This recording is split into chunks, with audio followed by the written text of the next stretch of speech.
Hello and welcome back to Boutwells Bowling Center in Concord, Maine for the final three matches. Concord, Maine? I thought we were in New Hampshire. Oh, yeah, in Concord, Maine. We're in Concord, New Hampshire. We got Concord grapes all over the place here. We're throwing Concord grapes at icicles. That's what Candlepin was originally in the Stone Age, I believe. No, anyway, Bob Lee with Kevin Burns. And I think this is the 20th of 23 matches that we will be covering live here. Yeah. And we got Charlie Collins and Jess Pecora starting things off. The teams, as we correct the names, it's the Narclones. Hey, take it easy, bud. Casey McCool has joined us in the backside. So Charlie Collins is bowling for the Narclones, which is itself a misspelling. And I now have a misspelling of a misspelling up there. Kind of meta. Charlie Collins has a 118 overall average, a high single of 191, high triple of 442. One of the great lights in this community now. Oh. All right. 7-7. Gets away with a pair of sevens. We'll clear the scores from our last match. Hope you enjoyed the bonus coverage after our last match.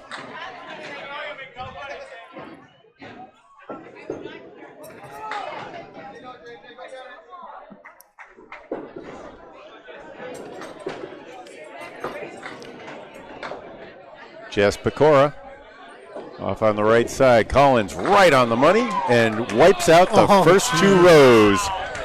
He also nicked the 4-pin. Everything from the back rows except the 4-pin stood up.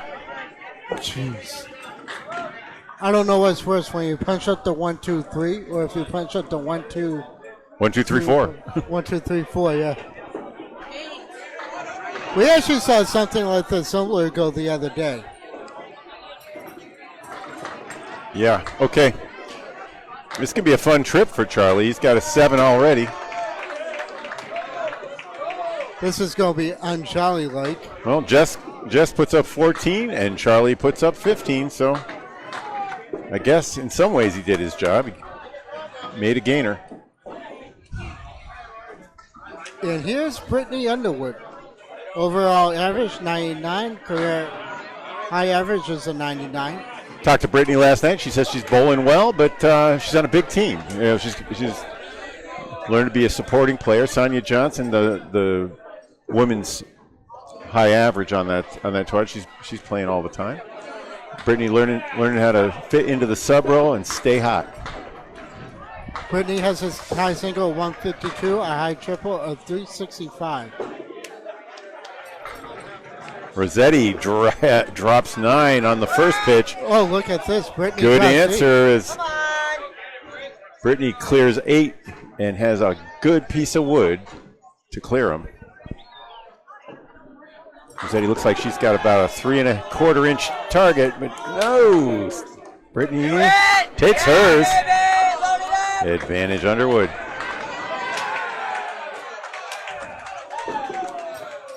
First mark for either side.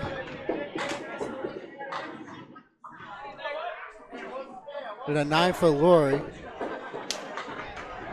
I'm sure Lori's thrilled with that. She's already shaking her head, looking for a better ball.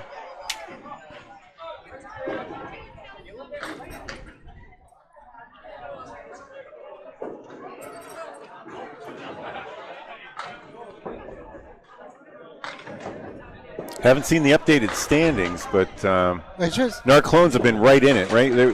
Before the last match. Do you know if the Narclones won the last one, AJ? Did the Narclones win in the previous? Oh, they lost. Okay. So they were in the top 5 before. This is really big for them. Yeah, it's a must-win. Thank you, AJ. AJ Stockton behind me. Give him the fan support. Lauren Trusty. Oh, yeah, strikeout spare. Underwood. She's been bowling well. I think she's trying to say, keep me in the starting lineup. I'm not a sub. She is. All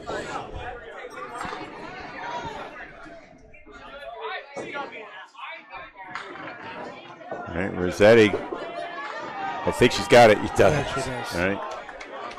Big spare there but Brittany under with a spare and a strike to start things off. Getting the Narclones going.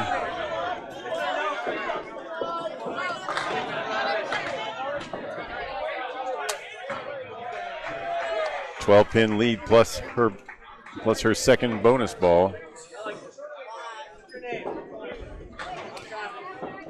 Look, this Dan Leggy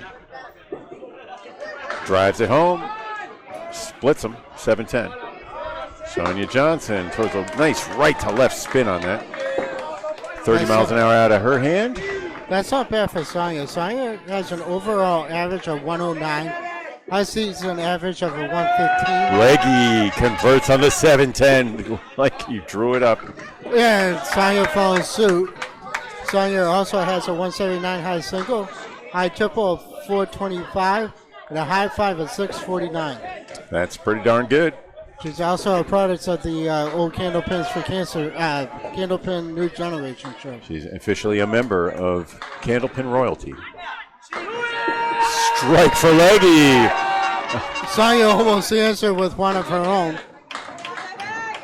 Leggy decided to follow Brittany doing a spirit strike combo. And that'll make a pair of spares. How about 29 in a ball for Sonia? 30 and 2 balls for Underwood. 30 and 2 balls for Leggy. And 19 in a ball for. We are seeing some. After a few pillow fights, I think we're ready for a gunfight here. Yeah, it's going to keep me awake. All right. Here it is, Troy Fournier, the Rookie of the Year last year in my books. Oh, look at this. All right. I don't like that piece of wood. He has to play down the cap. Devin Brooks, right? Yep. Troy pushes 3 pieces of wood, hold together and avoid the spare. That one's on Devin's hands. He threw that one left. Devin has a 117 average, a high single of 184, high triple of 421.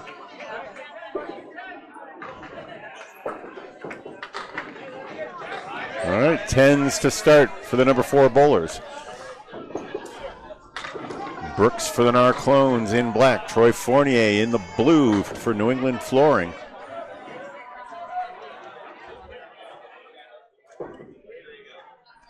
Davey Hodge Mallahan, the sponsor of that team.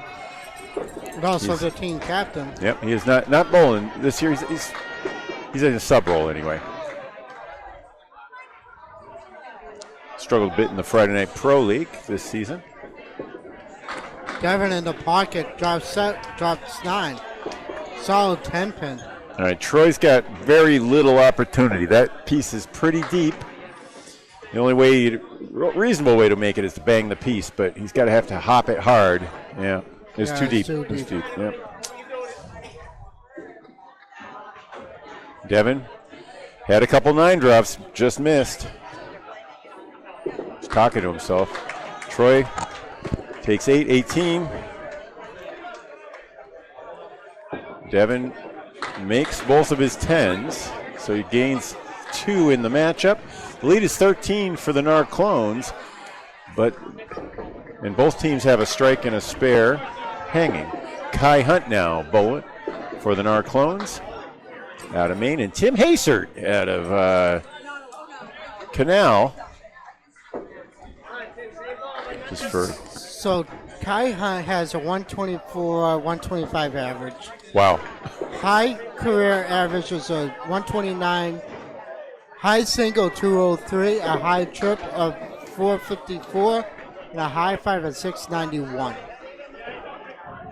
Just recently threw that 203 too. Wow. He made a bid at the money match too. Oh boy. He's a face of the future. He and Cole Fry and J.B. Gottlieb, some great young bowlers out of Maine. Tim Hasert, one of Canal's best out in Southampton, Massachusetts. Been on this New England flooring team for a couple years, both at the mixed and the World's there. Good 10 for Tim, and he picks up 4 in that process.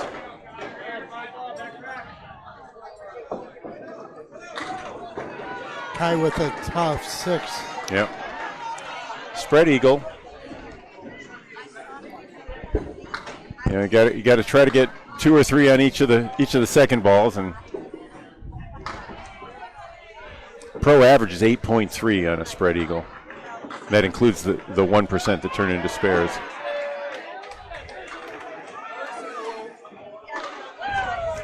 All right, Tim Hasert swings right and half Worcester. Kai finds his spot and gets the diamond on the left. It stood for a quarter second there to collapse. Strike on 6.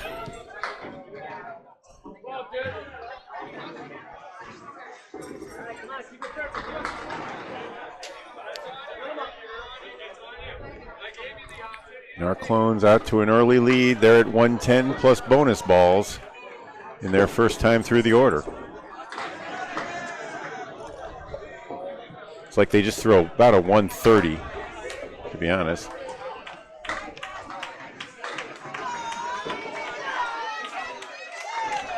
New England flooring with a 100 plus bonus balls. They're going to probably be in the 114 area. Lead though 10 plus fills. We'll switch sides.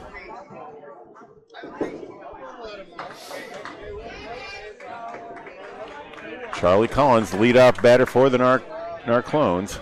Let's see if we can get this camera to point a little more.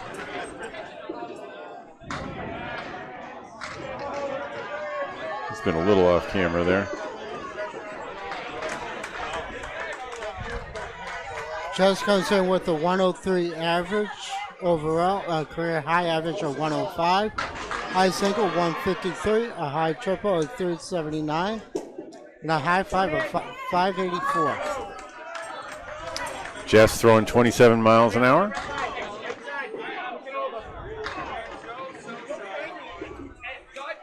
Charlie throwing 40.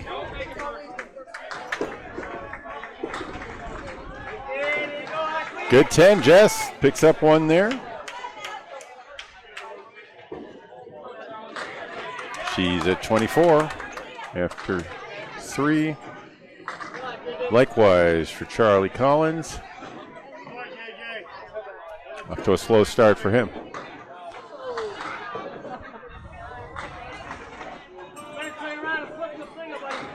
Nice pitch on that one. Wood should take care of the half Worcester problem. That's the 3-pin, and right behind it, the 9-pin. But he hits the ribbon, it should carry through. He does. No, it deflected. He's like. Yep, it should. Everybody knew it should have carried through, but it didn't. It was like there was a force field. When you hit double wood, the ball bounces away. That's fine, but usually the wood carries through. In that case, the wood deflected back as well. And Charlie with 3 good balls gets a 10. I guess you got to earn him. And Jess matches, so 34-34 out of the leadoff slot.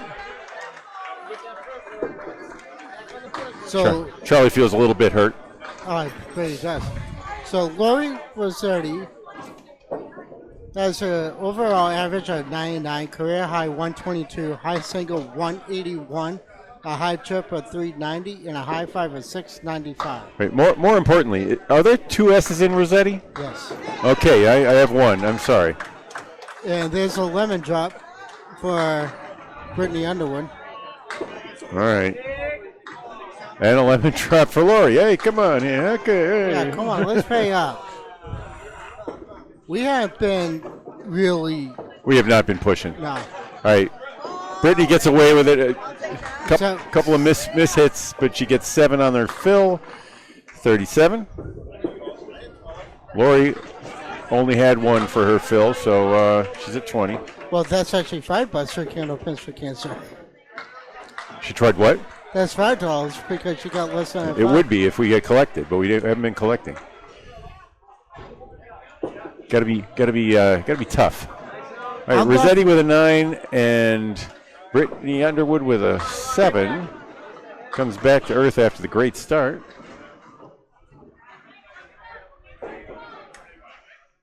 Yeah, I'm not Paul Green. I don't go after people for the lemon drops. Yeah.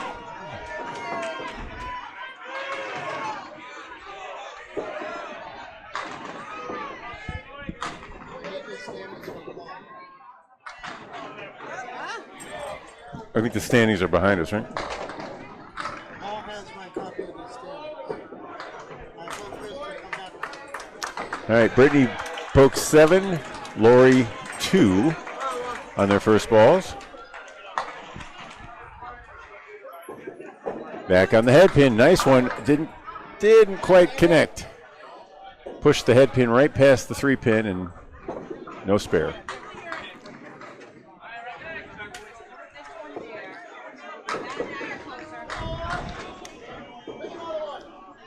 All right, that's 10.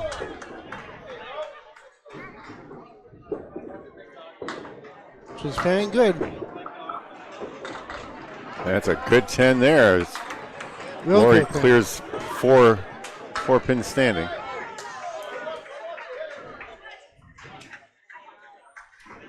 Dan Leckie has a high single of 186, high triple of 565, and a high 5 at 711. Wow, He's in the 700 club. 711. A convenience store. Yep. Also, 2 numbers that sum to 18. I get excited all the time about 7 and 11.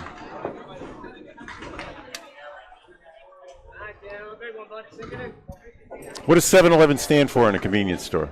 I have no idea. Hey, Dan.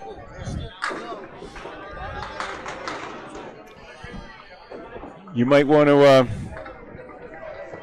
if you want, work things out with Dan, Kevin. Yeah, Dan I will. Castle has joined us after many small and large problems.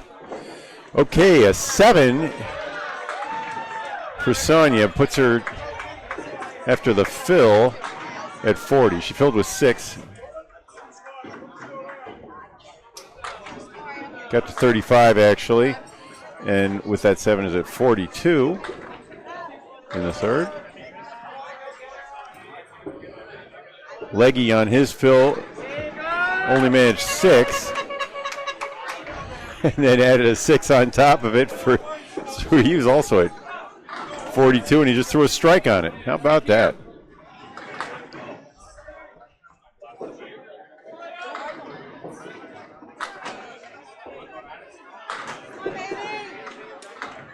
Oh, this is 51 after 4 for Sonia Johnson.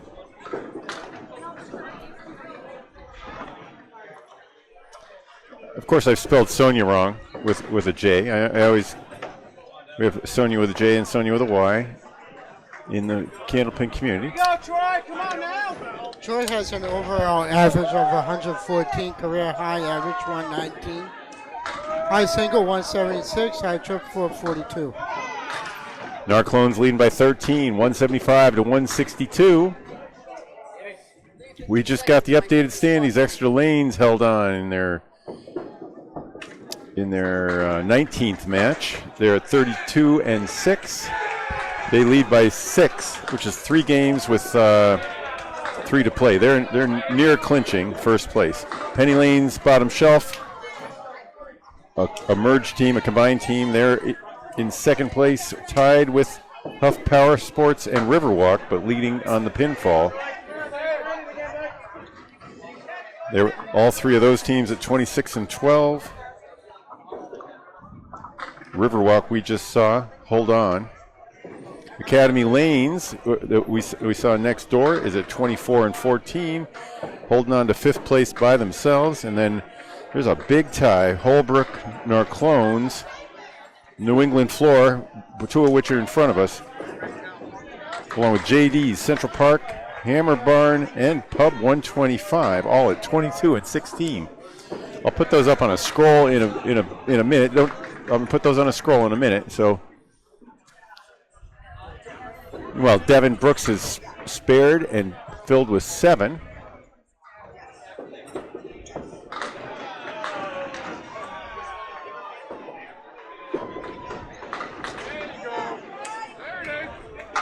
Troy Fournier put up a 10 and a spare. He's at 38 through 4 and a ball. Devin closes his fourth out with a 10. He's at 47 as well. It's a 20-pin lead for the Narclones. And when we look at these standings, this is a huge match. Narclones and New England Flooring both tied for 7th. Tied for 6th. 6th is the final place. So actually the pinfall is also going to make a huge difference. Holbrook is about 37 pins ahead of the Narclones in pinfall. Tim Hazard has a 124 average, high single 191, high triple 447, and a high 5 at 684.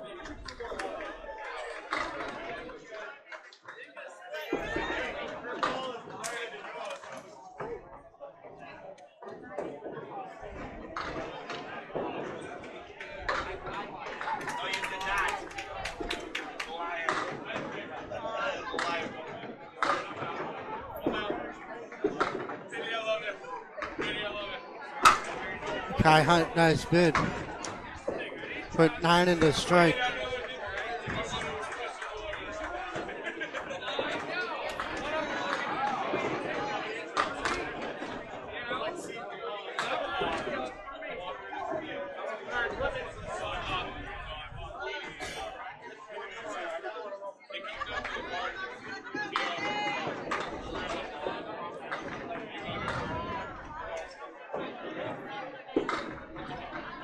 It's a 9 for Kai.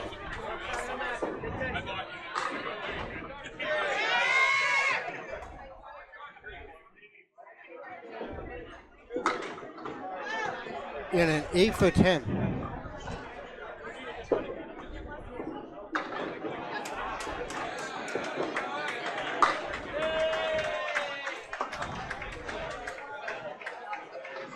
The 29-pin lead in favor of the Narclones.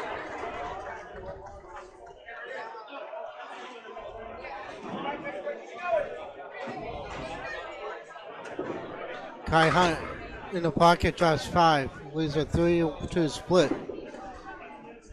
2, 4, 7 on the left, 6 and 10 on the right.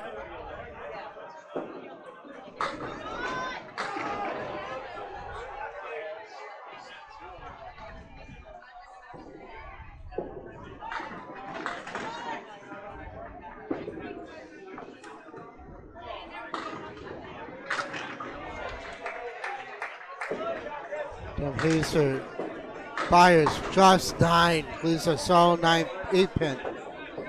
Kai Hunt tries to cut it over.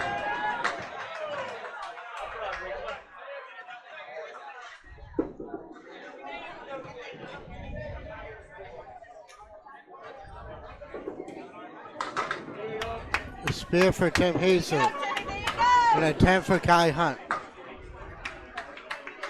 I'll get the scores. I'm just getting the scroll ready. Okay.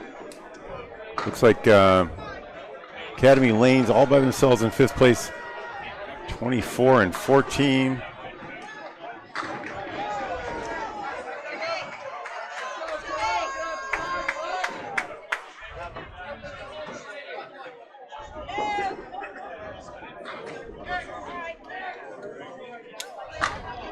Charlie Collins plows through. There's the 1, the 2, and the 4. Just only grabs 1.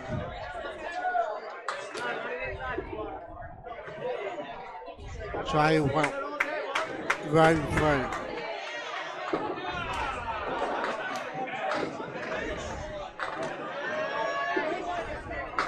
An attempt for Charlie Collins.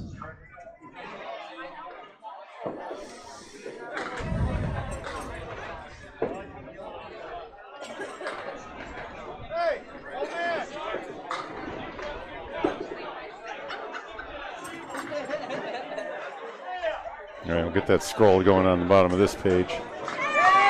Just buries the pocket, drops 8. 4 in the 8. Charlie Collins punches an eagle with the towel.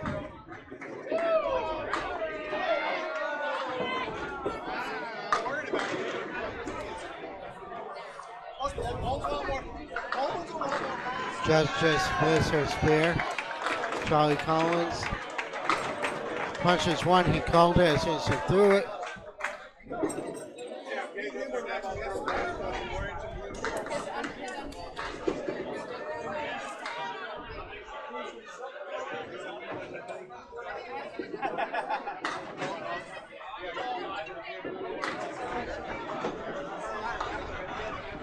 All right, my apologies. I think I've caught up now with the score.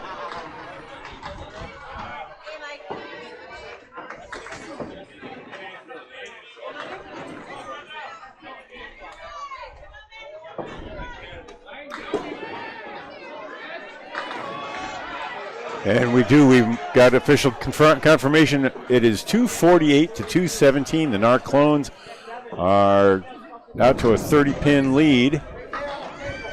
But all the hits are coming from the right side. So that, let's call that about a 10-pin lead once we see those bonuses. Lori Rossetti and Brittany Underwood.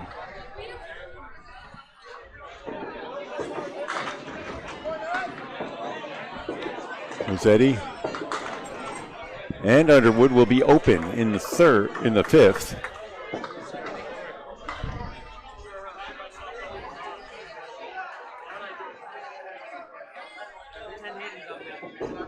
Lori has a spare, but just a 1 fill on it.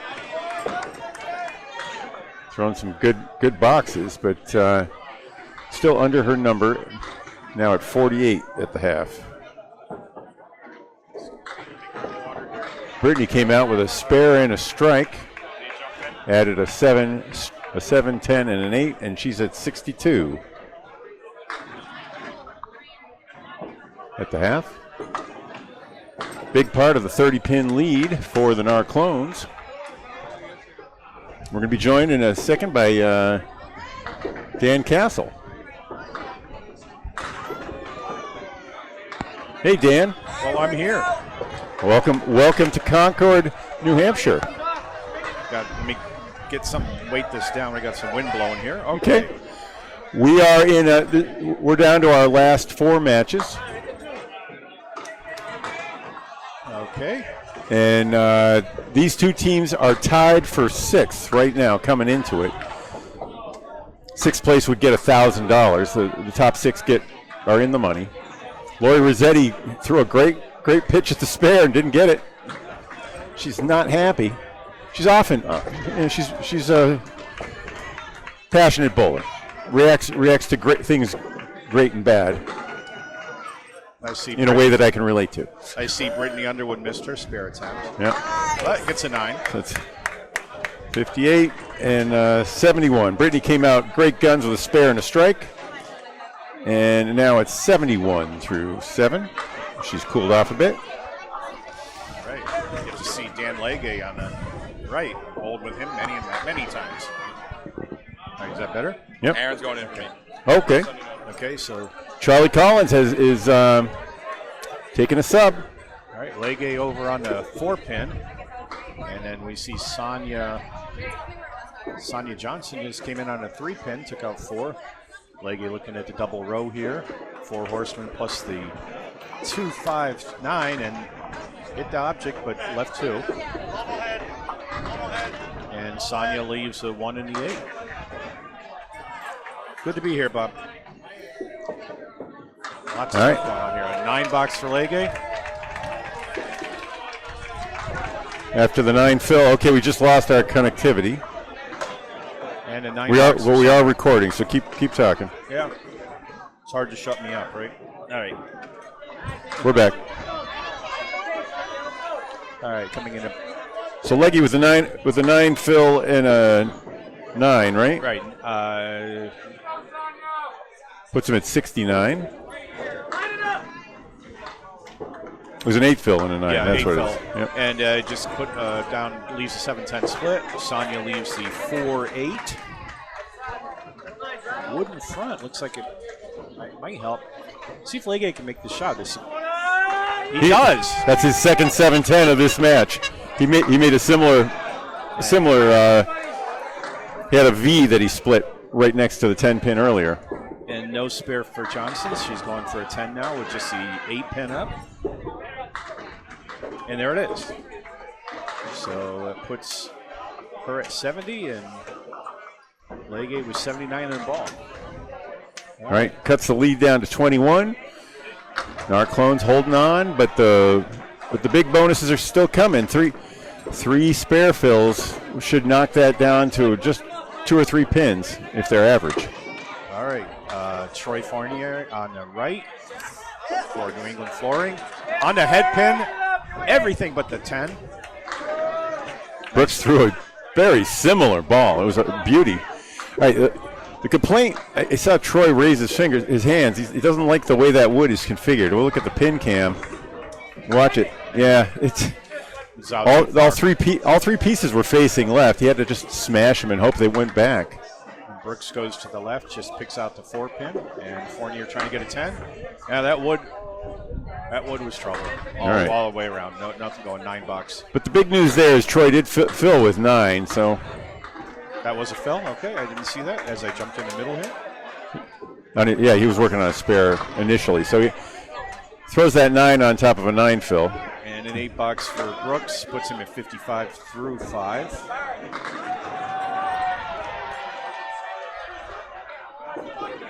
Troy's right back on his number and splits. If you didn't like the 9 the 9 drop with a lumberyard, you'll hate that one. All right, Brooks finally he's had a couple of 9 drops that were almost strikes, and that finally connected. Oh, nice bid on the split, but only the right 2 went. So Brooks will sit down with 65 and a 2-ball fill. And that's a 10 for Troy Fournier.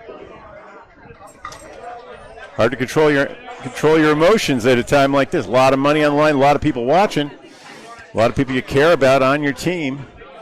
And you throw a great pitch and you don't get a fair looking leave, you get pissed.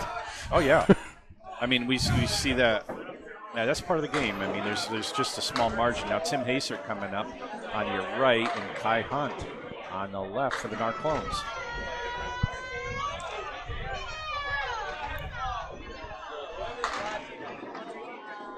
And so far Tim is at 37 through 4, but he's on a fill. Hunt is at 44 through 4. And he's not on a fill. Nope. So I'm catching up. The lead is down to 11 for the Narclones, minus a ball. Now there's a chance for Haser to make some damage on that. Here he goes on a fill, way off on the 4 pin, just takes out 3. So that puts him at 40 through 4. Okay. Kai Hunt, left pocket, takes out everything but the 3 and the 10. All right, Haser looking at the 4 horsemen plus that 3 in the back. I call it a double row. I don't know what you call it.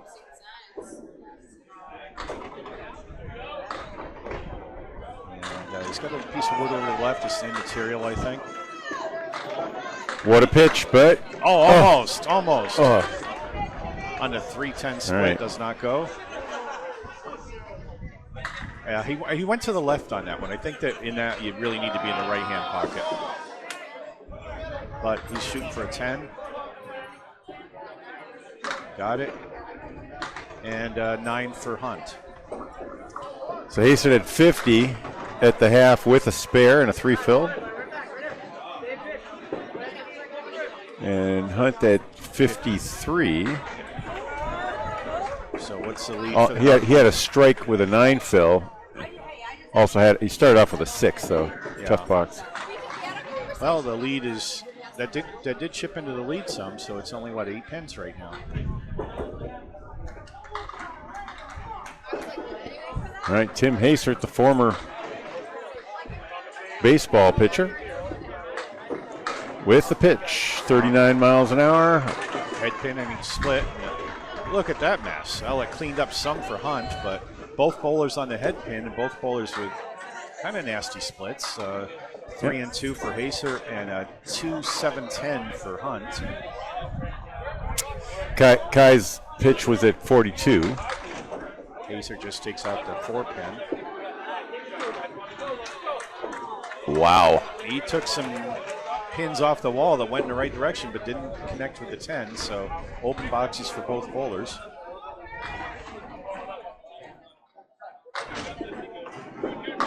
Hastert tries to take 2 but gets 1, so $7. $9 for Hunt. All right, so Wood is playing spoiler on these. Hastert trying to choke back some anger there. All right, so Hunt at 62 after 6, Hastert at 57, and the lead is 9, Narclones. Yep. And the hits are even, although Devin Brooks has a strike. Now we're going to see Aaron St. Cyr. Because there are no warm-up lanes, all 24 lanes are occupied. He's gonna come in as a sub for Charlie Collins, and he's going to be allowed 1 reset and up to 6 balls. So if he throws a spare, he's going to have to throw an empty space for the for the next 4 balls. Well, that's worthwhile to loosen the arm, just to make sure you're where you want to be. Right now he's got a high-low jack with his 3rd ball. We're seeing a sub also for Jess Pecura. That's Deb. This one. This one? Okay.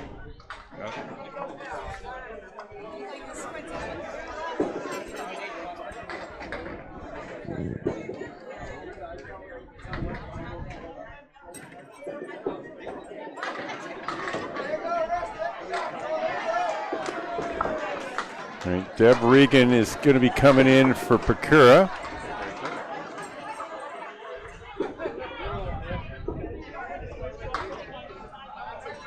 All right, I think Aaron is warmed up.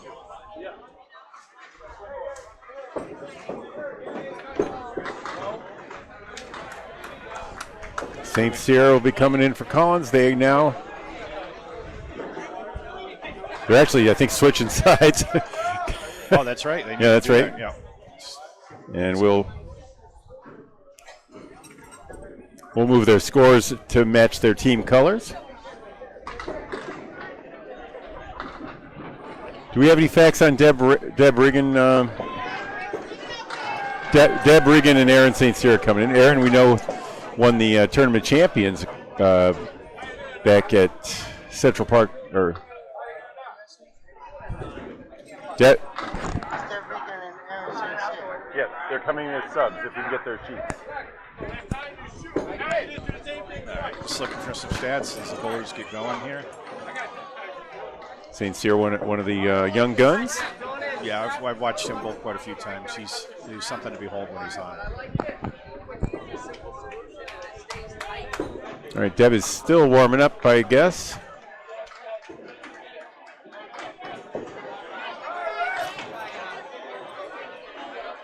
I'm not sure.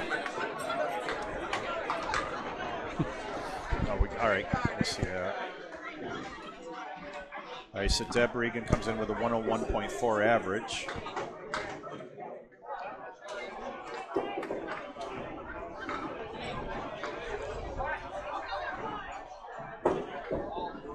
I guess because they warmed up on the wrong lane, they're being allowed to warm up on the right lane now. Take advantage.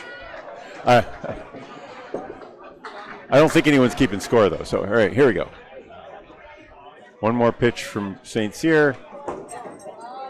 We're looking up Aaron's average here. I think with that ball, that looked pretty good. I see him as about a one. He's been about a 114 bowler in the Friday night league. Something like that.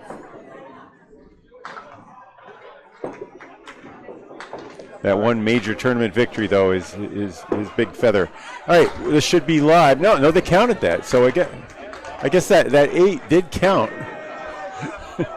And Charlie's 10 did count. So they were not warming up in those second balls. They're just bowling out of order. Regan had thrown before Saints here. So all right, well, anyway, Aaron's on her 4 horsemen. Regan's at 60. Sorry, Regan is at 59. Well, she got the 4 St. horsemen. Cyr's at 62. Deb took the 4 horsemen, left the 5. Aaron just took out the middle 2, and that's an 8 box. All right, so Aaron's at 70, right? That is. And 69 for Regan. And the subs are in. Oh, okay, the score's up there on opposite sides. Yep. All right, I got it. I was a little confused there for a second, Bob. It doesn't take much. They'll be the same as this one over here. Right. This will match that. Anyway. Okay, here we go. Back to Brittany. Brittany Underwood is on your right. Lori Rossetti. And Aaron St. Cyr has a 112.8 average, so you were right on the money pretty close, Bob. So punch out for Brittany, half Worcester left. And Lori threatened to put a punch out. She came in on a 3, but took out 5. On a spare attempt, Brittany's right in there. Leaves the 1-4-7. Lori with a nice attempt, leaves the 7 pin. Too loud. For the 10, Brittany leaves a 7. Went through the hole. Okay, that's good. Okay. I'm having trouble hearing you, Dan, a little bit. Oh, It's okay. I'm hearing me too much. 9 box for Lori. And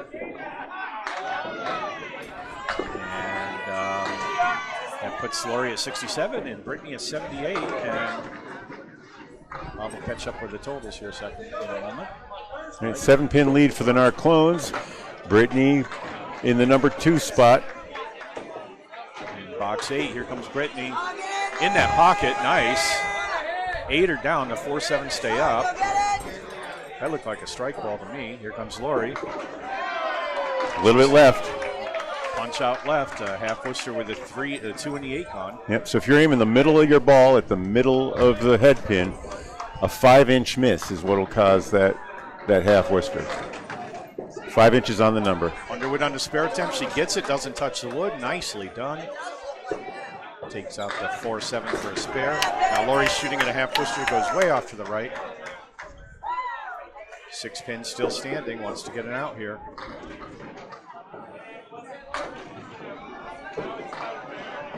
So after a good comeback in the 6th and 7th from New England Flooring, our Clones are back oh boy.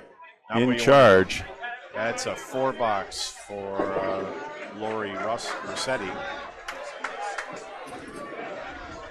And that was a big box, Bob. It was. That's a 6-pin swing plus a ball, and just in that box. All right, Sonia Johnson up again on your right. And Dan Leahy on your left. Sonia's off the head pin, leaves the 1, 3, 6, and 7. Leahy on the fill. And that's a strike. 10 on spare. All right. That helps. Sure changes. Gets rid of the Johnson with rid of the rally in a way. She got the 3 to go down, but couldn't carry anything to the 7, so it'll be an open box. And box 7 for her, for a 10. Okay, and that's a 9. 79. That was a very timely move by Leahy to drop that strike. That's right. His strike matches Devin Brooks' strike fill coming up. And the lead is now hanging for the Narclones by 2 and a ball. Johnson on her first ball in the 8th. On the head pin. 7 pins wiggling, but it doesn't go down. That's disappointing. That was a Legge looking for a double, drops 9. That was a great ball, put it in the right pocket. Leaves the 8 pin, so the first ball in the fill is 9. Legge comes in from the right side. Should be able to drive it straight back. I don't know. He didn't like something. Sonny was reaching for a ball. Maybe he saw it out of the corner of his eye. Could be. Yeah, he stopped and resets. And there's the pitch. Nice. And spare on strike. 2 20 boxes in a row for Danny, huh? That's not bad. He used to bowl in our Wednesday league, Bob. Yep. 9 box for Sonia, and she's at 88 through 8. I'm sorry. Legge 119, and now the 9-pin lead for his squad. That'll probably be erased by Devin Brooks here, and we're going to be in a virtual tie. Brooks has got a strike. Each team has a spare. All right, first ball in Brooks. Phil is 7. Why is that 4 pin staying up? Because you're at Boutwells. The pins have been incredibly stable. They stand up tall and they don't fall down easily. Well, he's got a good leave. In the meantime, Troy put down a. I thought he was going to get it. Okay. But it didn't go. 9 Phil for the strike. That means we have a tie game. And no spare for Fournier. So he's still got 3 up. Looking for a 10. No problem. Brooks is firing well. And an 8 box for Troy Fournier. And we've got a nail biter going on here. Dan Castle joining us for day 3 of the Mixed Worlds here. Oh, I missed you guys. Sorry I couldn't be here earlier. But I'm here now. Yesterday was a good marathon. And Brooks with his second strike of the match. He has a bunch of 9 drops to go with it. That was a bomb. Fournier trying to match, and he takes out everything but the 5 and the 8. That was a nice ball, too.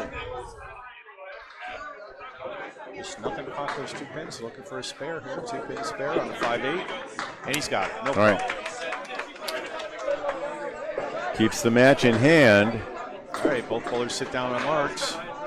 And our Narclones with a 2-pin lead. Each team with 2 marks. And hey, time for the anchors to come alive. That sure is. Kai Hunt on your right for the Narclones. Tim Hasert on the left for New England Flooring. And Hunt starts out with a setback. A castle. Sorry, the name is just too good for on setback. we tried to give it your name, Danny. Well, we still use it. You got to have a legacy somewhere, but it stinks anyway for the bowler. All right, Hasert with a 6 drop. Hunt's trying to shoot this, puts it in the hole. Hasert looking at the 1, 2, 8, and 10. Some wood over there. I don't know if that helps. It might. He avoided the wood and left the 10. Yeah, we're having a little difficulty with the audio here. I'm not sure. I want this thing to be high. Okay, whatever you need to do. 9 box for Hunt, 10 box for Hasert. All right. Enough technical talk. Let's talk bowling here. All Dan, right. it's your job. Let's go. There we go. We are at 67 through 7 for Kai Hunt. And 71 through 7 for Tim Hasert. And Hunt is on the head pin and takes out lead. Well, he leaves a spread eagle minus the 3 pin. Hasert left pocket. And he's got a split there, but I think the wood's favorable. On the spare attempt, still 3 left for Hunt. Hasert's got the 3, 6, 7, 10. I kind of like that wood, Bob. Yeah, he's going to drive it straight into the pin, and it should work. Oh, God. Well, the 10 survives somehow. And an 8 box for Hunt. Hacer can't believe that. Yeah, that's almost a dispositive miss. He's still got a ball though. He can't give up. He's got to keep his head together for the final pin. Nope. Nope, that's a I 9. couldn't see it through him. That was a 9. Okay, $9 for him. He's a 79. 76, I think, right? Yeah, 76, and 76, then you're right. 79 for Kai. Okay, down to the last 10. We're all square. Okay, even up. The only difference is Devin Brooks has a strike for the Narclones. Each team has 2 marks. We're going to switch the scoreboard over. All right, that says 5-drop for New England Flooring and a 5-drop for the Narclones. Deb Regan now trying to make a spare out of it. They have mirror image leaves here. Oh yeah, very weird mirror too. We just All right, she just leaves a 1. it's a rare leave to see twice in reverse. Oh, that's That's hideous. that's just wrong. All right, an 8 for Deb Regan. Aaron St. Cyr is shooting at the 8, 9, 10. He's got wood in front of the 9 and 10. Trying to get a 9 or a 10 out of this. Yeah, he did. He gets a 10. He gets a 10. Hey, you called that before the pin fell. That is big. That was well done, Bob. So 77 through 9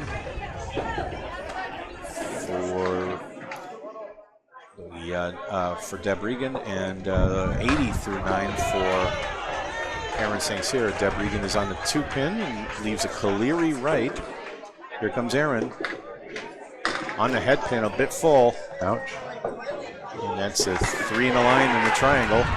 The wood by the 2-pin might help here. We'll see. Deb Regan at the Caleri again leaves a 110. We've seen that before. All right, Aaron's going to poke it just above. Right there. Yeah. Oh, the 7-pin stayed up. Kind of like the one that got away from Tim Hacer. Yeah, exactly. Corners are stubborn here. We call them the corners. They're vertices, the 7 and the 10. Well, corner's good. Oh, and Deb's got a 10. How about got that? The 110. Aaron with a 10 also to match. And that gives an 87 to Deb Regan and a 90 to Aaron St. Cyr.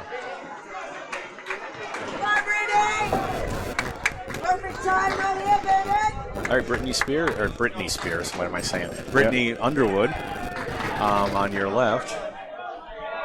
And Lori Rossetti on your right. Lori starts off on the head pin, leaves the 10. Brittany leaves, she hits the 3-pin. She's on the 1, 2, 4, and 8 are left.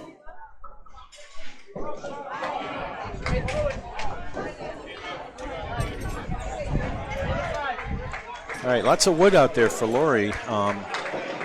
Doesn't have a clear line to the pin, doesn't appear to me, so something's got to come off the wood, and seems like she's going to have to spin something around if she can. And she makes a good effort at it, but it doesn't carry it. Brittany's looking at a straight shot and leaves the back 2. So I think one of the things happening here, Dan, is we've got a lot of transformers right around our audio equipment, and we're getting interference. Okay. Well, it sounds good in my headphones here, but I'm hearing word that we are scratchy. We're a little scratchy, and there's 9 boxes for each bowler. Brittany's at 103 through 9, and Lori's at 80 through 9. Okay. Coming into box 10. Narclones with the advantage right now.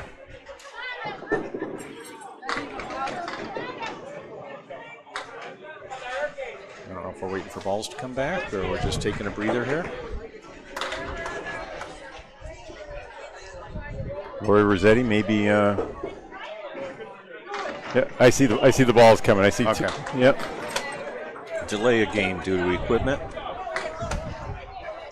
Coming up next, match 21. Harry's All-Stars be meeting Exeter Lanes. That's right, the that'll number be 1 fun. team. Harry's has dropped down in the standings a little bit, but they are giant killers. All right, Lori Rossetti in box 10. Here she comes, and that is a head pin hit. And another split. Oh boy, look at all those things, all that wobbling and no falling. Underwood Rossetti. takes out 7, leaves the 3-5-6 triangle. Rossetti's got a bit of a mess down there. I like the chances though with the little big V. You see how they're Yeah, that's what I was thinking too. Is if you come in on that, that's your best hope, I think, of getting it's this. possible to slap them all. Let's see. She's in there. Boom, boom. Nope. Oh, just the 5 pin. Pinched it on the corner instead of sliding down. Open box for Brittany. She's making eyes at something in the ceiling. I think something in the ceiling she's mad at. I don't know. Maybe a deity. I don't know. Well, it's aggravating. You know, Lori had a good ball. Leaves an 8 box. She had a good ball to start with, but didn't get anything to really shoot at. And Brittany Underwood with an 8 box closes with 111. Lori Rossetti with an 88. All right. Brittany did most of her damage at the beginning, but that big spare 6 helped out. And 111 won't hurt you at all coming out of the number 2 slot. Narclones with an 8-pin lead right now. And here comes Dan Leahy for New England Flooring. Oh boy. 2 fault. And a 9 drop. I'm sorry, I didn't see the 10 pin. For Sonia Johnson. All right, Leahy's looking at a 3-1. This is going to be a tough one. He's playing the 3 pin, doesn't go. Oh! Sonia misses the spare. all right, the lead is down to 2.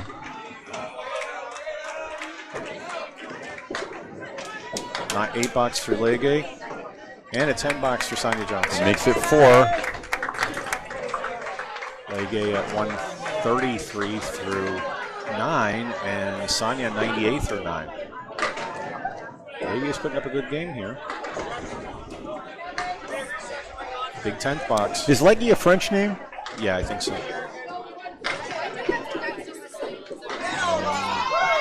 Oh man, great bid. Yeah, Dan puts it on the 2 pin, takes out 4. And Sonia was on the head pin, and she's got 5, 8, 9 left. Yeah, it's a low percentage conversion there. One I don't have numbers on. Dan might be able to pull this off within the 1-3. He's in there, and he gets it. Oh, you got it. All right, as predicted. Nice shot by Dan Leggy's Leahy. the bowler of the game for sure now. 143 in the ball. And that was a good effort by Sonia. Just couldn't carry the 10 pin. So going for a 10. And she gets this, so that's a 108 for her. Leahy's a 143 plus this ball. So on the fill, here comes Dan Leahy. Oh And no. punches out 2, but You needed a bit more than that though. gives him a 145. All right, so the lead is still 2. That was a perfect opportunity. But all right, now Devin Brooks has been hot. I can't believe he's only at 94 after 8. He threw 2 strikes, 3 9 drops, and he missed on a couple of them. All right, Troy Fournier in the pocket. Great shot, no luck on the lead. 2-4-6 split. Here comes Brooks. That And there we go. Big double strike. strike, and that That's 10 to start the fill, and Yeah. another ball left. means they're going to have to answer in kind. Fournier put a great bid on that, split the 2, but didn't touch the 6, so open box. And that's a 9 box for New England Flooring. And Troy Fournier's at 100 through 9. Brooks going for a triple here. Yeah, he's already at 104 in the 8th with a double on that double strike. So plus this ball, Troy Fournier is going to throw first. Fournier again on the head pin, another split. Here comes Brooks. And crashes into the 2 pin, takes out just 3 in the first ball. All right, so put him at 117. The bonuses will continue now. Fournier trying to carry that. Can't get the No 7 luck. to go. And the, Oh, Brooks Huge with a 9 great there. bid on that 9 fill in a second strike. Let's compile these numbers here. And a 9 box for Fournier, and he's at 109.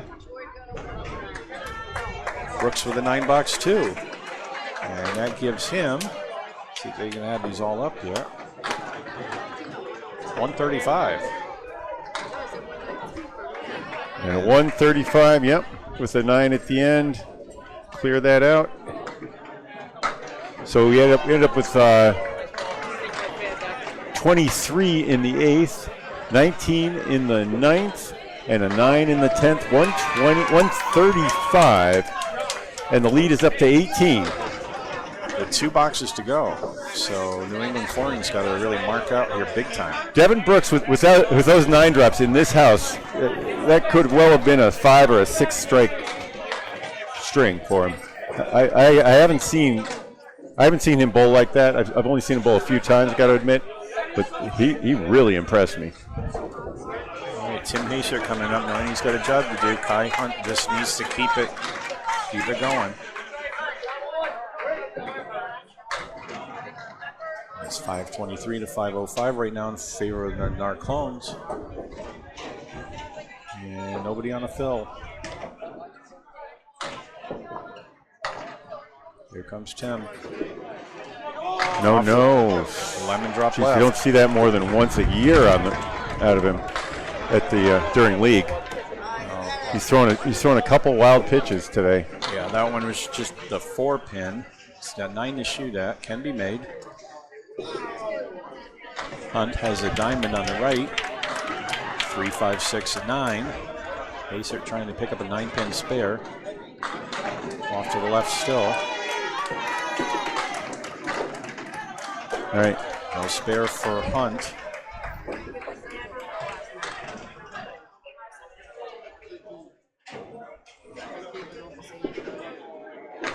And an 8 box for Pacer, 10 box for Hunt. So New England picks up, or Narclones pick up 2 pins on their lead. And we're in the lax box.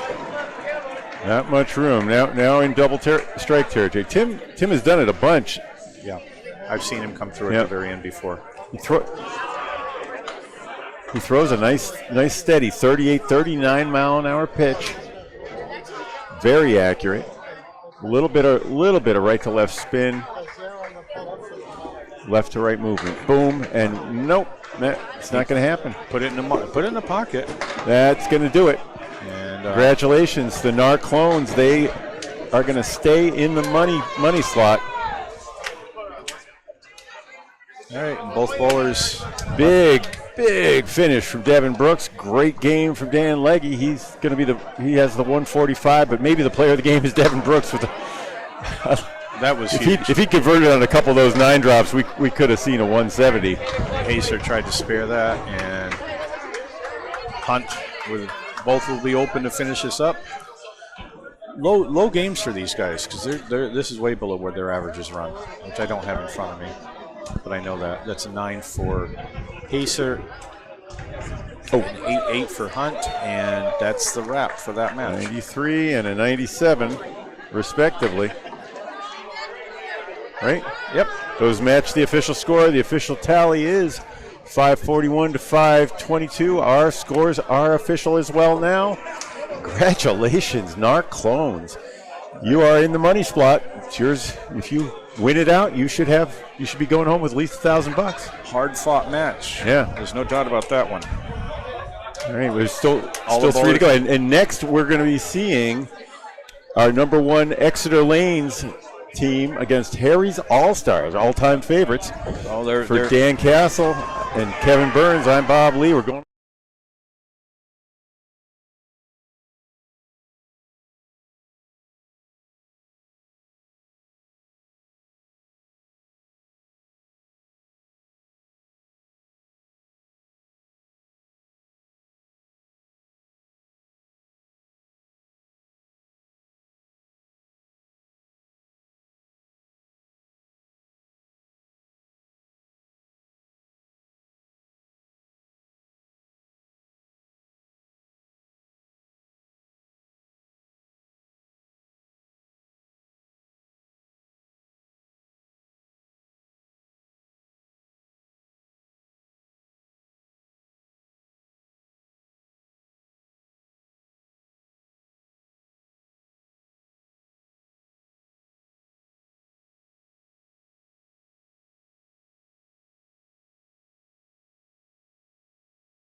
Okay, we're coming in.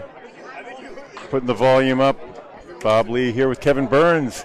Casey McCool hovering around in the background. We've got a big one here. This is the big one. This is because Penny Lane is nearby. Yeah, Penny Lane is right next to us. So this is first and second in between.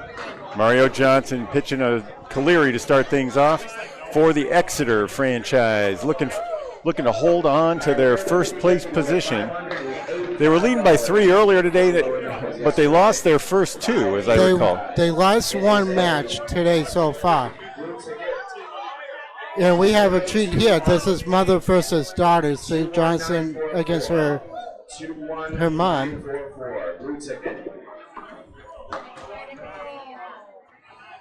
All right, we got Sage and Mario Johnson head to head.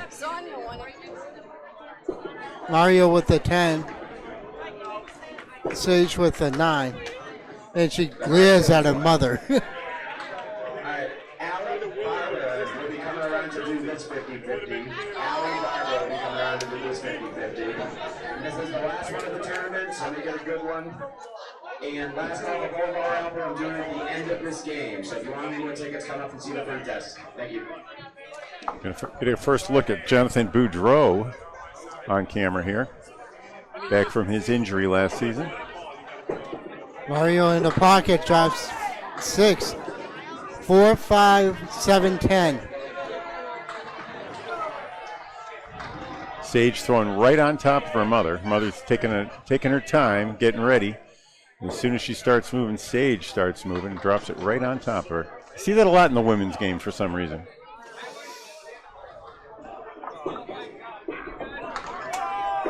Oh, nice bit for Mario. Sage Johnson has a 106 career average, a high single of 156, a high triple of 401, and a high 5 at 615.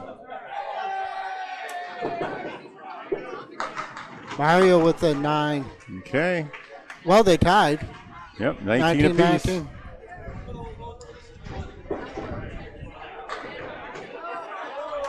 Harry's All-Stars down in the standings a bit, right? I think they're out of the hunt for the. This is the updated standings. I thank haven't had you. a chance to look at it yet. They just lost one recently. They're 18 and 22. They are in 16th place, and safe to say they're out of it. But Exeter has all what is first place? Like $10,000, $8,000, $15,000. $15,000. Yeah, $15,000 on the line with them and Penny Lane next door. They've got a big lead though. They got a three game lead. They can clinch it here if Penny Lane loses, or they actually if they win with 3 to go, they're in the catbird seat. Sonia with a 7 after 2 balls. Right. I'll go through the standings in a little bit after I do stats. Laura has a 108 to 105 average, high single 180, high triple 391, and a high 5 at 607. 7 and 9. An early 2-pin lead for Harry's All-Stars.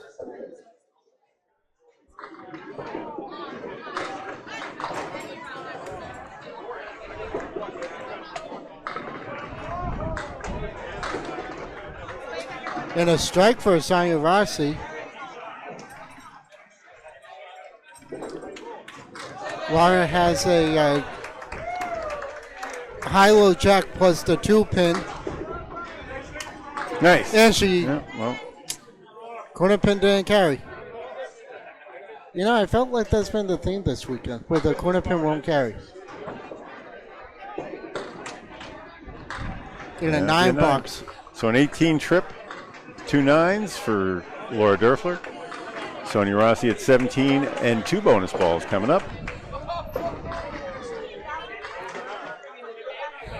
So Harry's leads by 1, but Exeter's got the bonus balls. Tim Matero now steps into the 3rd slot. They're going back and forth on whether Mike McIntosh should be here.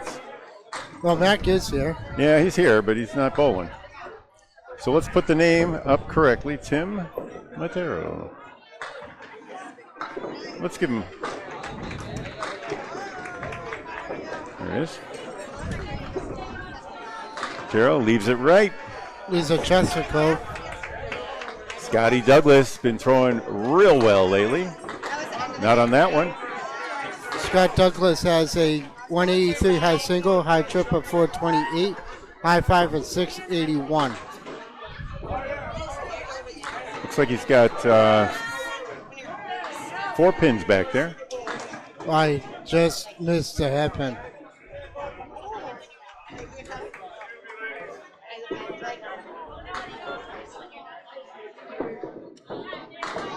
That'll be an 8 for Matero.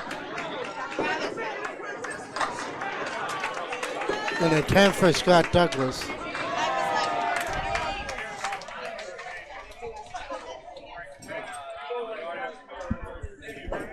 You want to play for a minute? Yeah. Here.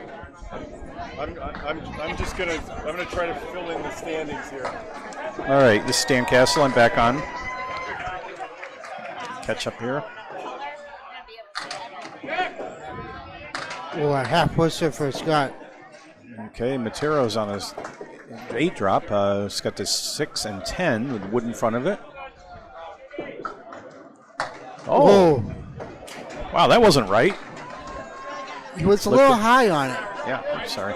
Looked good, but Scotty almost converts a half Worcester. Scotty Douglas leaves just the 9 pin up. And Matero for the 10, gets it. I'm looking over at the.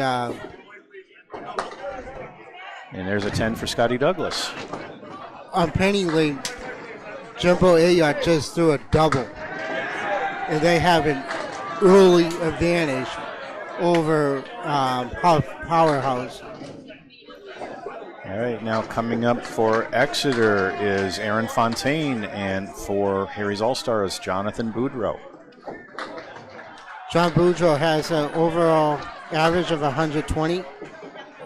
Best average is a 131. High single 200. High triple 491. High five 746. Fontaine on the 2 pin leaves a mess down there. Here comes Boudreau, and he's on a 2 pin too, so both bowlers have 5 pins up. 5 down.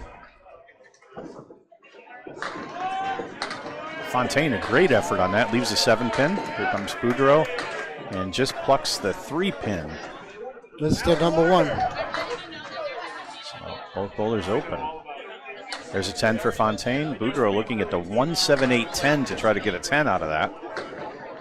Now, I don't know if you were watching the show yesterday. We actually had Will Damon and Tommy Osa kind of announce the match between Fontaine's team, and I forget who they were playing, but it was a fun match to watch. Well, Boudreau ends up with a 6 box, and Aaron's at 10 through 1, and he's in the pocket that time, but leaves a 5 pin. It's thinking about it, but it doesn't go. Boudreau on the head pin. Used to bowl with Boudreau and Natick. All right, both bowlers looking at spare leaves. Just a 5 pin for Fontaine. He picks it up. Spare for Aaron. Boudreau looking at the 3-10, and well, he sent a pin over there, but it didn't connect. No luck. It looked like a good hit, but he'll be open. And a 10. Dan, I've been saying it all week, pretty much all weekend. None of the corner pins have been going, and they've been hit. It's been a nightmare for a lot of these guys. That's why a lot of the scores are low.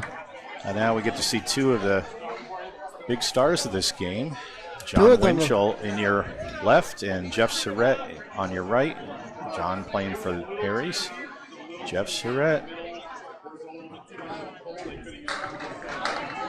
Left pocket is left with a banana split. 4-6, 7-10.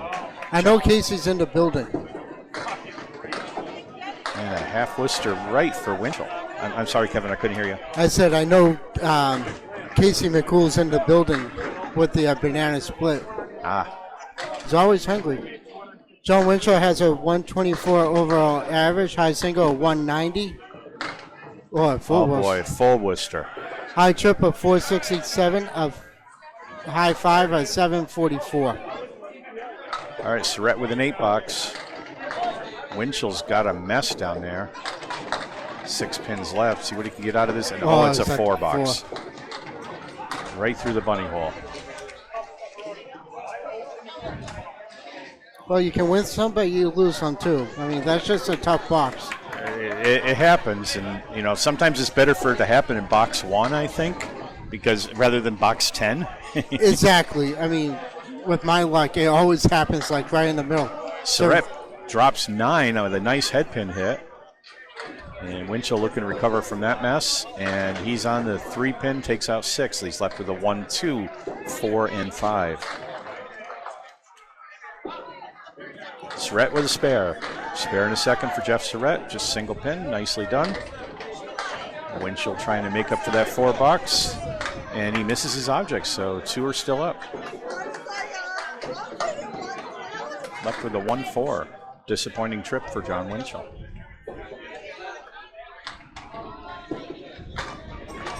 And Buddy picks up a nice 10 like a pro. That's a disappointing 14 for him. He's wishing that it should be a little higher, but when you punch a half Worcester, then you punch a full Worcester, it's very hard to recover from that. Yeah. Well, see what we can do now. We have the Johnsons.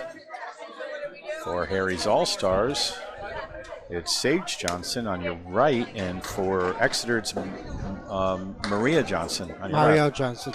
I'm sorry? It's Mario. Maria, okay. Well, Sage has a Caleri right, and Mario is 7. Mario has a 3-1, 2-1 split. Sage almost converts a Caleri. Not the easiest shot to make. No. She's looking at the 6, 7, Oh, 10, she sends it just over. about gets it. She sent it over too.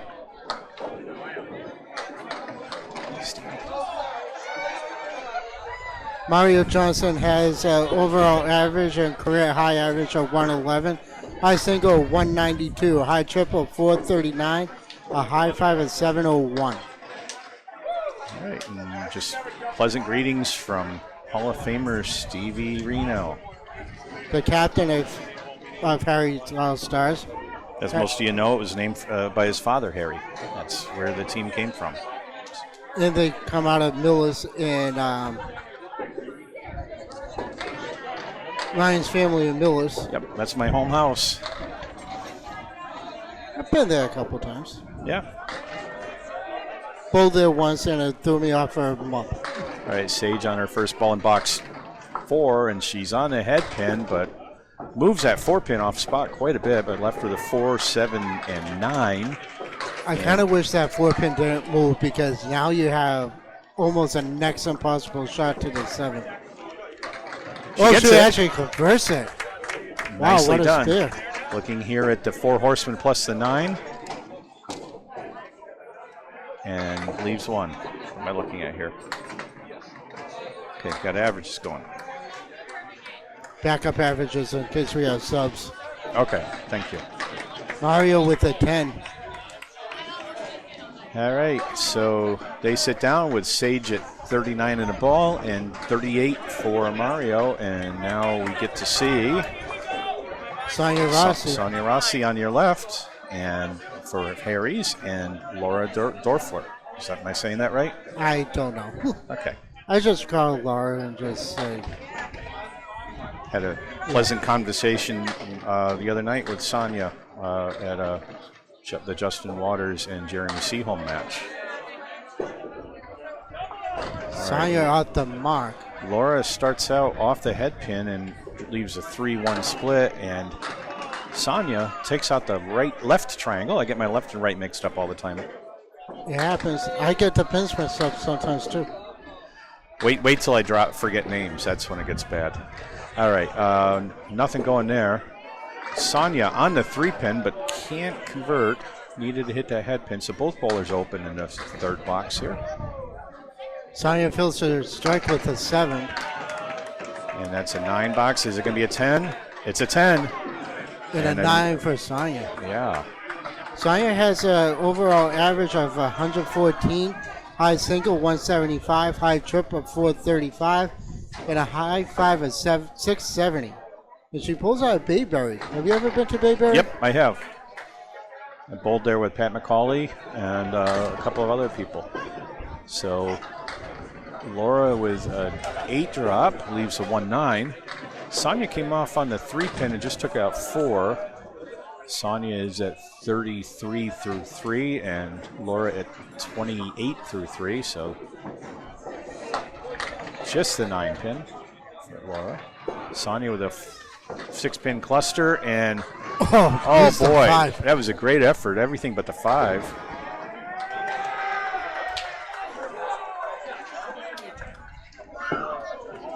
Going for 10s, each of them with a single pin, and that's a 9 for Laura Dorfler and a 9 for Sonia Rossi.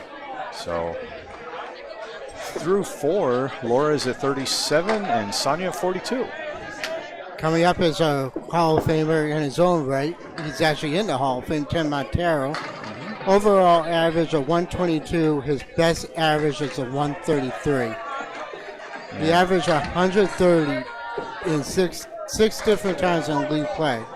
He has a high single of 215, high triple 502, and a high 5 of 800. Scotty Douglas on the head pin leaves the 3, 4, 6, 7. And Tim Matero with a punch out and a spread eagle plus an 8. Scotty Douglas, one of the 2 Douglas brothers. Tries to carry it over. Matera goes for the 3-pin side, leaves the 4. So both bowlers open in box 3. Scotty's got all 10s for his first 2, see if he can keep it going. And 9 in that box. 8 for Matero. So Douglas at 29 through 3. Tim Matero at 26 through 3.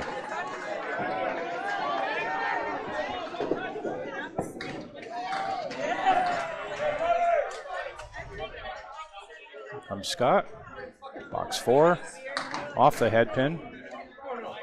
Esther Lanes is averaging 576 of string, and Harry All-Stars is averaging 542. All right, Matero was on the head pin that time, but he left the 2-6-10 split and some wood there that I'm kind of thinking he hit the red line or left and it might just go. Douglas is looking at a half Worcester variant. Left with a 1, 2, 4, 6, 8, and 10. How do you like that, Kevin? That's a Chesapeake. I mean, that can go. Yeah. In terms of Matero's shot, I'm playing. You have to. Douglas gets his spare. You have to play it on the 2-pin, and he knew that. Had to hit that pin. He knew that. It's a valiant effort. It's a heck of a try. So Matero could not convert the spare, so Douglas has the advantage on that one. That's a 9 box for Tim Matero. And these guys sit down through 4 boxes. Douglas with 39 and a ball, 35 for Tim Matero. Aaron Fontaine comes up with Jonathan Boudreau for Harry's All-Stars. Aaron has a 128 average. His high single is a 236. He has a high triple of 572, a high 5 of 773. Boudreau, first ball is in the left pocket, and look at that, 5, 7, 8, 10. Fontaine punches through the 3-pin. Gives him 4 in the mark. So at 4, he closes out his second box at 24. Boudreau. Is that 7 going to go? Our 2 highest averages right there. Oh, he makes a Chesapeake, 2 marks in a row. Yeah, two of the Aaron Fontaine at 122. Just right. They're our leaders. Oh, wow. All right, let's close out the boxes here. Along with Josh Daly at 125. There's Waters in there somewhere too.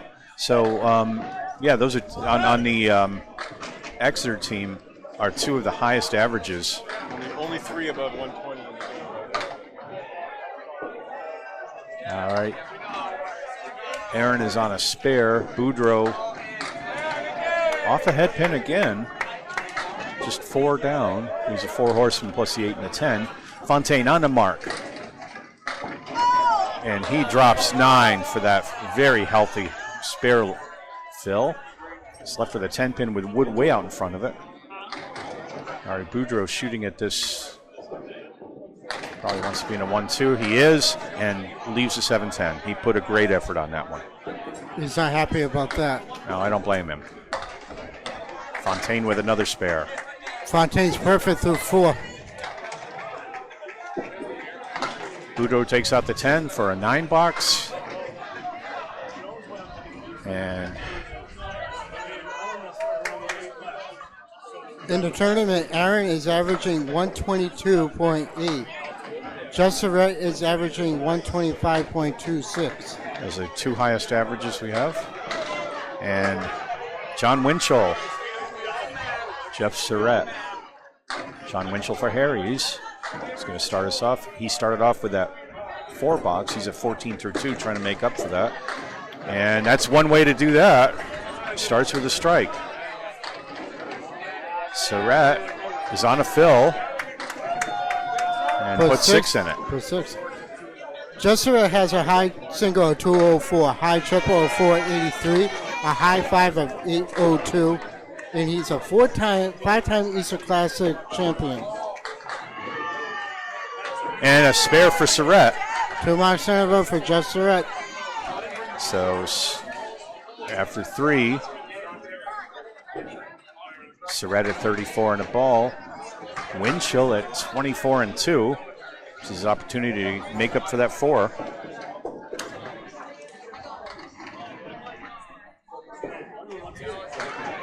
First ball in a fill. Puts it in the pocket. Takes out 7. Leaves the triangle on the right to 6, 8, 9, 10. On the fill for Surratt. Misses a head pin. Puts 5 in the fill. Leaves 5 pins up. Lisa Cleary on the right side, on the left side. Winchell on the spare attempt on a triangle. Gets it. No problem at all for him. He's making up for that 4 box in a hurry. And that's a 10 fill on the strike. And no spare for Surratt. Just takes out the 3 pin. So Winchell's doing what he needs to do. And a 20 box helps his cause, and he's got another 10 plus. So 8 box for Surratt, 47 through 4. Winchell is at 44 and a ball. Now we go to our top of the line bowlers, our leadoff bowlers. Exeter in the lead right now. 202 to 173. And Mario Johnson on your right for Exeter versus Sage Johnson for Harry's. Mario starts out with a nice head pin hit, a little full. Punch out spread eagle. Sage missed the head pin, but I like her leave better. It's a 1-6-10 with Wood. That's 7 in her spare, too. That's right, thank you. That's good teamwork. Spare for Sage. The left half of the spread eagle went for Mario.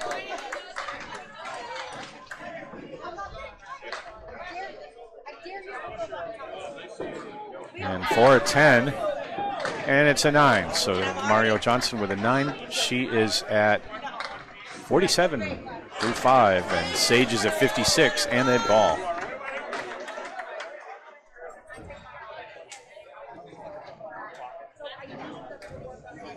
All right, coming into box 6. Mario Johnson trying to catch up with Sage. First ball is another spread eagle. Sage is on a fill, and she put 4 in it. Sage leads a 6-pack. I like the setup here. We can see the pins well. Yeah. It's a lot better being up here than being at some bowling alleys where you can't really see anything. Oh, Mario gets a run. All right, that's open boxes for both. Sage has just the head pin. Mario has 3 and 1 to try to get a 10. It's an 11-pin lead. 2 marks on the board for Harry All-Stars and 1 mark on the board for Exeter. All right, 8 pins for Sage Johnson for Exeter, so a 9 box for Sage Johnson for Exeter, or for Harry's. All right, I'm getting myself confused. Happens all the time. Anybody Yes, who it works with does. me knows that. I think I worked with you, maybe once other than right now? Yeah, I think that's right. I usually work with Greg and Paul a lot Yeah. more, so it's, More in the north end Yeah. of the territory here. yeah. All right, Sonia Rossi on your right for for Exeter. And she drops 5, leaves a Cleary. The half Worcester on the left side for Well, Laura. Laura Durfler, another half Worcester here, so nobody's on a fill. Sonia looking at the Cleary, which is the 4 horsemen plus an 8 pin, and she catches everything, but no, doesn't go. Nice bid on that half Worcester. Sure did. She put that in the pocket on the right side. A lot of people always ask, do you go for the inside or the outside? I play the inside. Always play the inside when you have that half Worcester. For the first ball, second ball, I'm going to go into the pins, or on the third ball actually. 8 boxes for both bowlers, and that gives Rossi a 50 at the half and a 45 for Laura. 9-pin lead. So I have a spear from Scott Douglas to fill and a spear from Winchell to fill, and one for Jesseret is not on a spear, Bob. Okay, Sonia coming up. That's ball a little late. Comes in on a 2-pin, leaves 4. Another half Worcester for Laura Durfler. This time on the right side. Bob, those- it's not on a spear.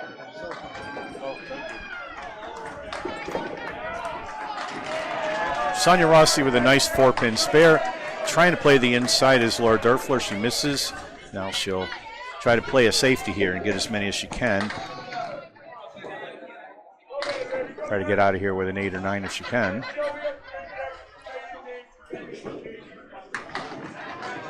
And Good only place for 6. that. Wow. Good place for that. Well, that's a 6 box for Laura. Not what she wanted, 51 through 6. Sonia is a 60 and a ball. Here's Tim Mateo on the right. Scotty Douglas on your left. Matero is at 35 through 4. Douglas is at 39 through 4. Which, and on a fill. So on the fill for Douglas. There will be a lead change coming up. And he parks that ball right on the head pin, takes out 8, leaves the 3-6. You got a break on that. That So was 8, going to be. 8 and a fill. You got a break on that. That would have been a split.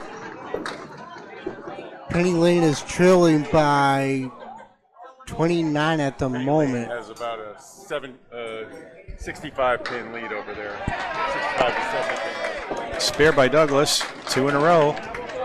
Inverted triangle for Matero. He gets it He makes it. off the wall.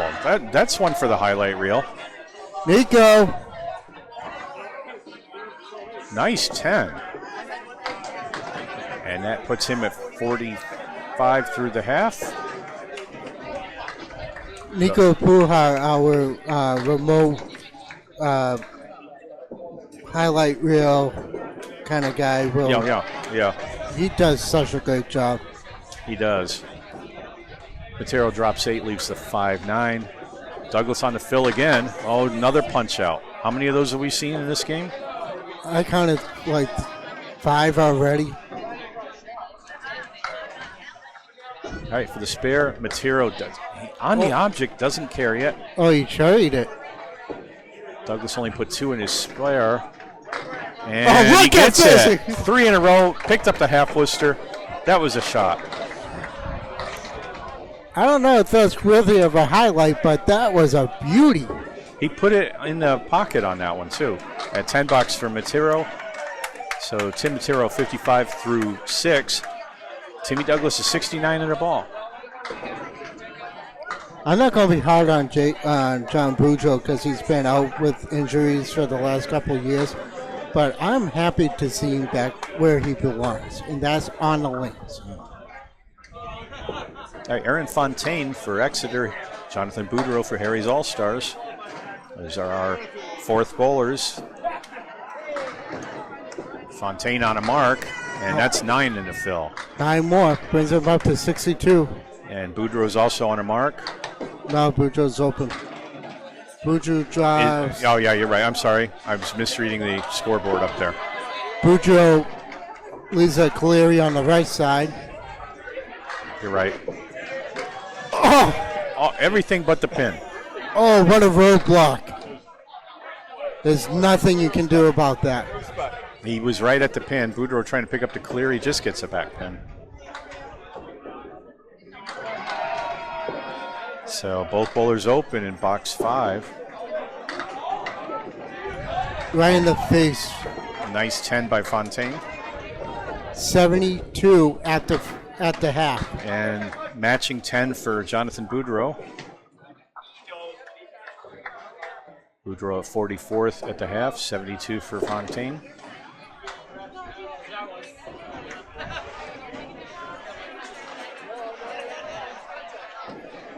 Fontaine is still the high man for everybody. Left pocket. Oh boy, that's Castle right. This is a setback. 5, 6, In 10. the textbook form with 2 pins. Hey, you started it. Give him Bob grief here. All right. Oh, but the setback? 4, 7, 10. Got good wood for this shot. Play the 4 pin because he has a piece of wood. Hopefully it's enough to. Oh, Fontaine come on! gets it. He makes it clean. Nice shot. Wow, what a shot! Make a highlight reel. All right, and Boudreau put it on the wood in the right way, but it didn't go, so he's still looking for a 4, 7, 10 for a 10 box.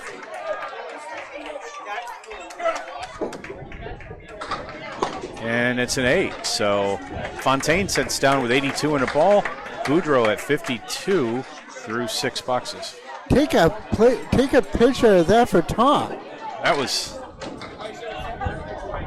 All right, anchor bowlers coming up. Jeff Surrett for Exeter.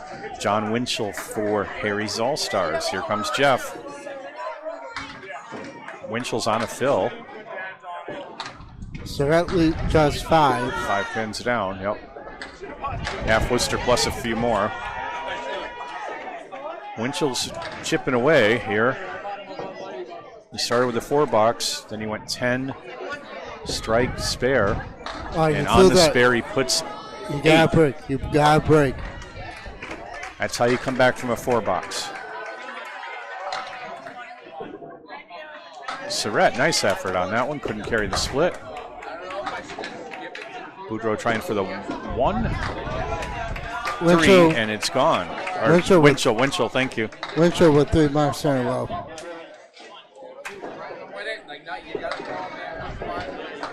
So John Winchell puts up 3 in a row, and he's at 62. He pretty much and a ball. just overrode Jeff Surrett, but head to head. Okay, Jeff Surrett. In the pocket, at least. That looked good, but he's left with a 5, 7, 9, 10. Winchell's on his fill again. Winchell buried it. Drops a bomb. 10 in the fill, 4 marks in a row. That 4 box faded into insignificance now, didn't it? It did. All right, Surrett with a tough spare leave. Yeah, 2 Takes out the middle, leaves a 7-10. That'd be a horrible fucking wave.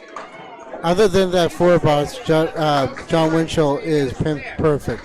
He only left 6 pins standing. Yep, and it was all in 1 box. Surrett trying for the 7-10. He gets a 9 box. And they sit down with Winchell at 82 and 2-ball fill. Surrett at 65 through 6 boxes. And Harry's All-Stars has flipped the lead to 323 to 317 over Exeter. However, marks are the same, 2 and 2. But John Winchell's working on a strike. You have Sonia working on a spear. Yeah, so they both have 2 marks, and Exeter with 2 balls to fill and 3 balls on Harry's side. Mario with the 4 horsemen on the left. 1, 2, 4, 7. Oh boy. So Sage had an opportunity there, just hit the 4 horsemen for Mario.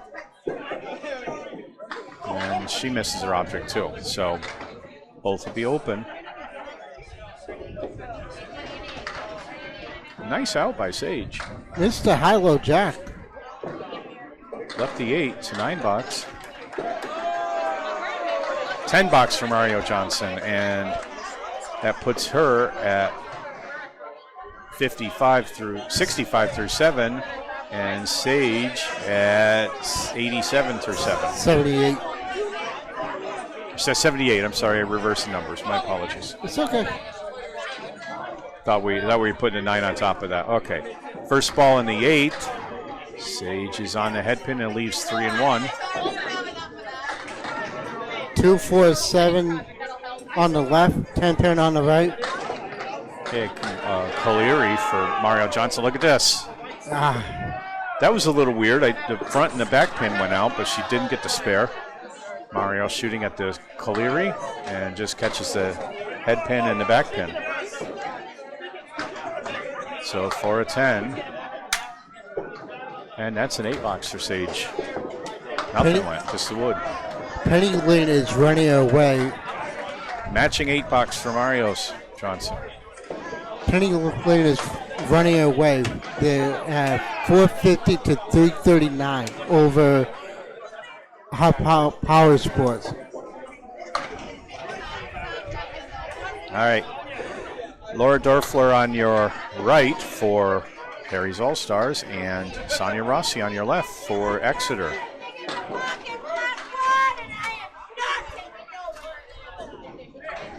And they sat down 86. I'm sorry, Sonia's on a spare. She's a 60 plus a ball. Lori Dorfler's at 51 through 4 boxes. Looks like Tim Matero's taking himself out. Tim Matero taking away his ball. We might see McIntosh. Yeah. Yeah, I think Mac is going to come in. All right, Laura with a hit on the 3 pin on the fill for Sonia. 9 in the fill, almost a strike. Bring her up to 69 in another spear lead. She has 2 pieces of wood. One frozen against the 8 pin. All right, Laura misses her object. Sonia for the spare attempt. She's going to the right. Oh, it doesn't work. I would have gone left on that. I would have too. I would have gone right at the pin. But that may be what she intended to do. Sometimes we go off, you know. And she gave a thumbs up saying that's what she wanted 8 to box do. for Laura. There she goes. Yeah. That worked. 10 box for Sonia Rossi. Yeah, we call that a, who's that guy on the other side who working with Cook, Paul Grant? I'm sorry, I can't hear you. No, who makes, when you don't make the shot the first time, you make it the second time, we call that a PG special. In a half Worcester. All right. Laura Derfler with a 6 drop, and she's left with a 1, 5, 7, and 9. And it's gone. Nice shot. Sonia shooting at the half Worcester. She already made it earlier. Just about. Everything but the 10 pin. Nice try.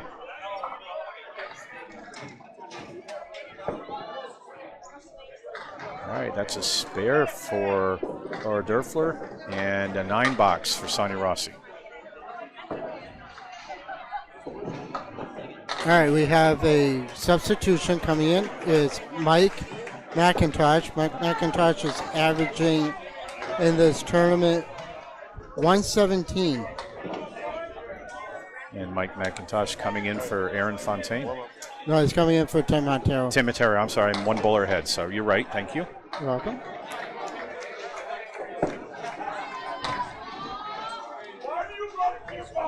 Mike McIntosh has an upcoming championship round for the ACST A North Division versus Pete Crawford.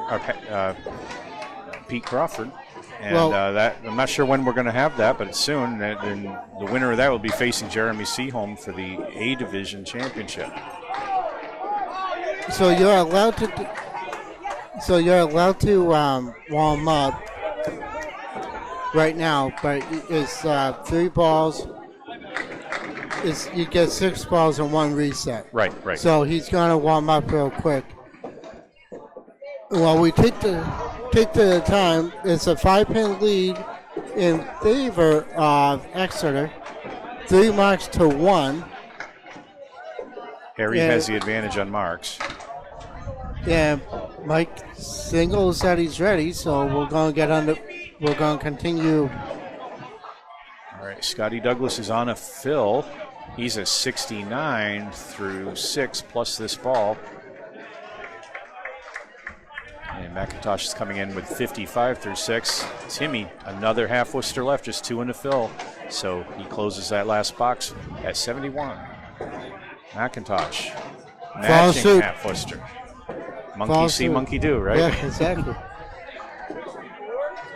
The only time you cannot sub is if you're working on a mark. Yeah. They both came in on the 3-pin, but McIntosh has the advantage. Tim's got the head pin plus the 4, 6, 7, 10. And it's going to go right through the bunny hole for a 5. 5 box. All right. And McIntosh goes through as well. So a 7 box for Mike McIntosh, a 5 box for Scotty Douglas. And it's 76 through 7 for Douglas, 62 through 6 for McIntosh. Box 8. Douglas, nice head pin hit, but has a 7-10 split. Yeah, you got some decent wood for it. Mike McIntosh on the 3-pin, 4 horsemen. Well, you're right. Scotty's got some wood to work with. I don't know which one I want to play for. I might go. I'm thinking of going to the. I'm thinking of playing the 1. It's a tough call. I mean, you could go to the one in the middle, but it's angled pretty square. John Winchell's giving him some advice. See where he goes. I think he's saying play the 1 in the middle because you're not going to carry the. That's where he's going. They try to cap it. I wouldn't have capped that. I would try to find the red line and try to make it fly. And McIntosh, everything but the head pin. So Scotty gets another shot at it. Try to get a 9 out of here or better. Nothing. Nothing. 8 bucks for Douglas. That's a tough 12 for 2. Mike McIntosh with that 10. And the 8th box, McIntosh is a 72. Douglas at 84. Jonathan Boudreau on your right for Harry's. Aaron Fontaine on your left. Aaron's on a fill. He's at 82 plus his ball. Boudreau's at 52. And that's their 6 boxes. It's a 7-pin game right now. Off the head pin. Boudreau drops 6. On a fill for Fontaine. He's in there, and that's a bomb. 10 fill. Strike on spare. Still pin perfect. That looked great. Boudreau picks off 1 for the spare attempt, so he's looking to try to get out of here with an 8, 9, 10. He's got the 1, 6, 8 pin. Nothing to play with.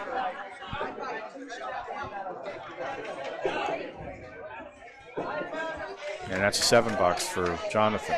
59 through 7. And you're absolutely correct. Fontaine is perfect so far. 10, spare, 10, spare, strike. Got a good game going. Okay, Boudreau trying to pick it up here. And he's 36 miles an hour on that ball. Put it on a 3-pin, punched out, and got a couple extras. Fontaine 37 miles an hour. And he puts his first fill ball is only 4 or 3. Got the half or spread eagle plus the 9-pin. Boudreaux on a spare attempt. On the inside. There it goes. Nicely done. His first mark of the string. Fontaine. Fontaine, look at this. Oh, jeez. When you're hot, you're hot. Well, that's 8 on the strike. And just the 3-10 to shoot at for a 10. All over it. Still perfect. When you're hot, you're hot. He's got it going today, and that puts him at 120 through 8. Boudreaux's is 69 and a ball. Now our anchors come up. John Winchell on your right for Harry's All-Stars, and Jeff Surratt for the Exeter team on your left. Surratt's at 65 through 6, and Winchell's on a strike fill. Looking for a double almost. 8 in the first ball.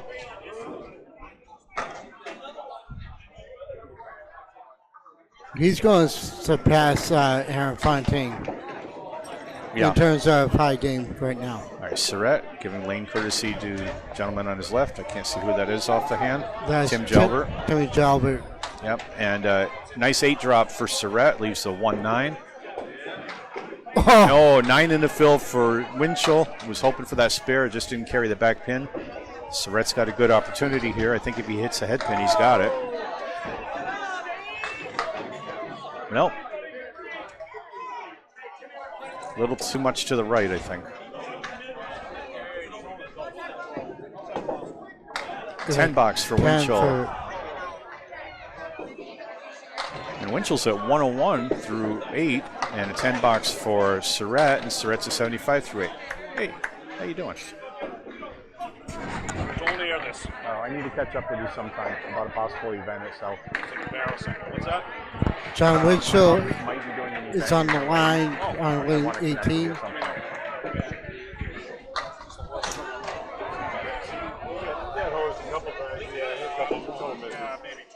All right, coming into box 8, Winchell for Harry's All-Stars. He's at 101.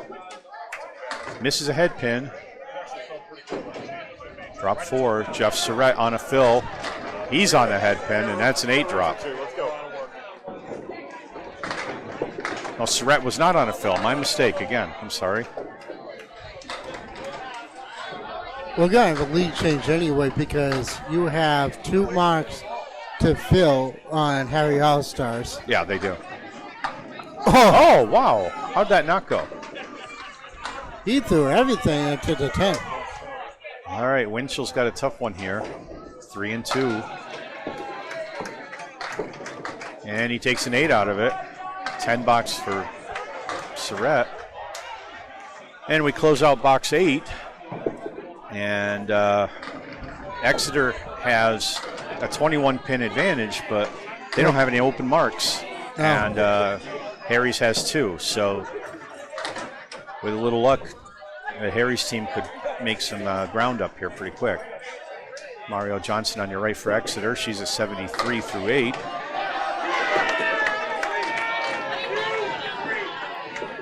Late action, drops 7. Oh no, another punch out. That's like 8 this string. All right, so Sage Johnson's looking at a spread eagle. Mario Johnson looking at a sideways triangle. And that's a 1-2-5 or 1-3-5. Everything but the 5. Nice try for the spread eagle. Picks up the left 3.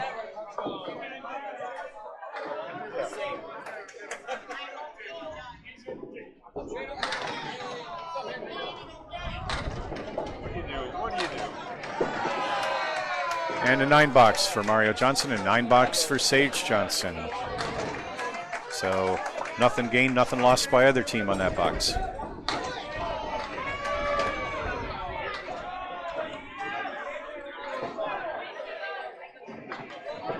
All right, 82 through 9 for Mario Johnson.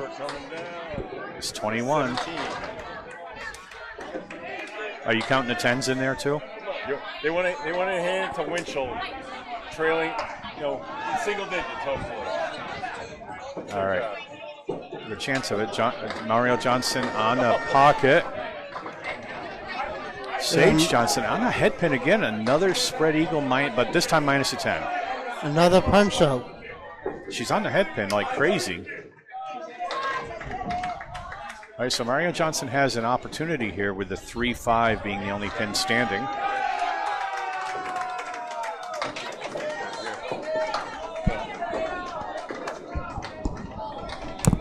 All right, no spare for Mario Johnson, and Sage just picked up a couple more. Go ahead, Bob. Yeah, I just going to say Penny Lane is putting up a massive victory over Huff Power Sports over there. 6-12 with the anchorman Joe Smith still bowling. All right, scores a 151, 147, 124 out of 3 of the top 4 bowlers. That's huge. First bowlers close out. Sage with a 102, and Mario with a 91. And we'll update you on where that leaves the standings at the moment. But in the meantime, the second bowlers come up. Sonia Rossi for Exeter on your right. Laura Durflar on your left. Sonia is in the pocket on the left, takes out 8. Laura's on a fill.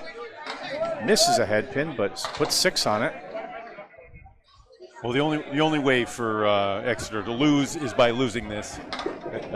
Even with Penny Lane coming charging, they have a 3-game lead with 3 to play. So this is a clinching moment for them. If they can take out a Harry's All-Stars, they're going to clinch the championship. Well, still remains to be seen. Yep. So both bowlers open here. Do you have the updated totals? Yep. $10 for Sonia. Uh-oh, we just lost our connectivity. And a $9 for Dorfler. And coming into the 10th box, Sonia Rossi's at 98. And Laura Dorfler's at 84. So I'll let your scores get caught up here. Right, we just had a 5-second break from Rossi from the live drops stream. 5. Dorfler, nice pocket hit, leaves the 247 line with a piece of wood in front of it. Covers that 2-pin, that really helps. Rossi just misses a head pin. It's a big spare attempt here, and she went wide to the left, but it goes anyway. Oh, okay, not done yet. She knew that she got a break that time. Now they got to take advantage of it. Rossi with a 10 box. She Sonia finishes Rossi, 108. 108, thank you. All right, so the final score over there, 629 to 493. Penny Lane taking down, actually that's Drywall Concepts, so also sponsored by Huff Power Sports. Wow. Yeah, that's big. Yeah. All right, Laura Durfler on the fill. She's at 94 plus this ball, and that's a 5 fill, 99. All right, how's it look? Leads down to 13, and got a fill from Jonathan Boudreau. Boudreau he's hopping mad. He is not happy with his throwing. He's thrown, feels like he's got a couple taken away by the pins, but for the most part, he's just been trying to keep it in the state of New Hampshire, as he put it. Yeah. But on that last box, he found it, and let's see if he's got room for 2. Says he's been real happy with his throwing since coming back from the injury. All right, McIntosh off on the 4-pin, drops 5, leaves a diamond and a 10. Here's Timmy Douglas. Scotty Douglas. I do that all the time, those guys. And it's a strike regardless of which Douglas brother picks it up. Completely. This one counts for Harry's All-Stars. Radically different styles, in both in hairstyle and in bowling style. The brothers, yeah. But they love each other dearly. Their families support them both, like almost no other bowling family. Yeah, those guys are great. A strike or spare for McIntosh. Yep. Picked up that diamond plus 10. Nicely done. Not the easiest spare to make. And so he's at 82 and a fill. Douglas is at 94 and a 2-ball fill. McIntosh on the fill. Oh boy, what a pitch! But that looked like a strike going down, but he's what's 8 and a fill. That's the 6-8, isn't it? Douglas first ball in the fill. Just turned it a bit. Douglas throws 35. His brother has been throwing 42 today. Last night, anyway. All right, so Scotty put 6 on the first fill ball. He's left with a 1-3-7-9. McIntosh trying to get this split. He just picks up the left pin.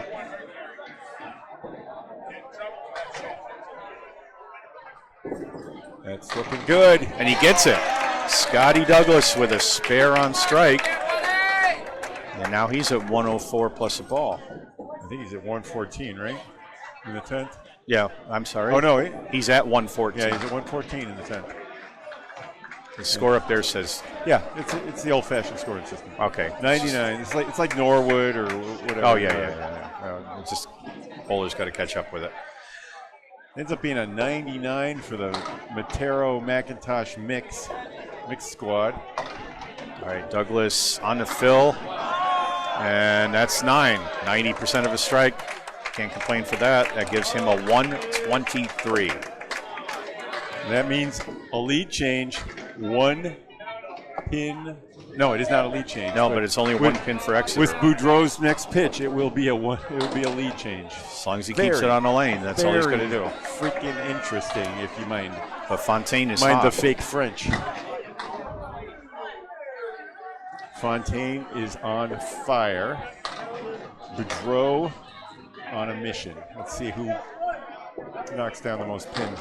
Oh, he put that right in the pocket. Leaves a check mark left. 6 down, 4 up. Let's go about a third of the time.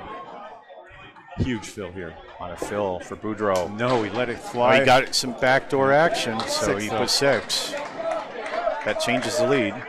Yep, 5 for Harry's. Both teams have just crossed the 500 barrier. This is a low-scoring match for these two. Nope. Okay, Boudreau, if he can make this spare, will help his team a lot on this one. 1-2-5-9. Even with a perfect ball, it's going to be hard to get it to fall. Just a 9. All right.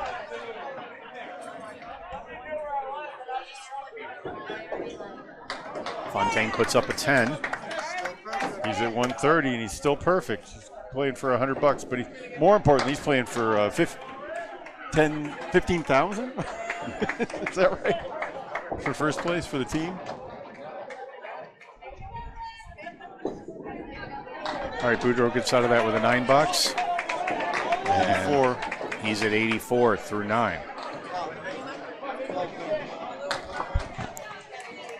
$12,000 for the first place prize.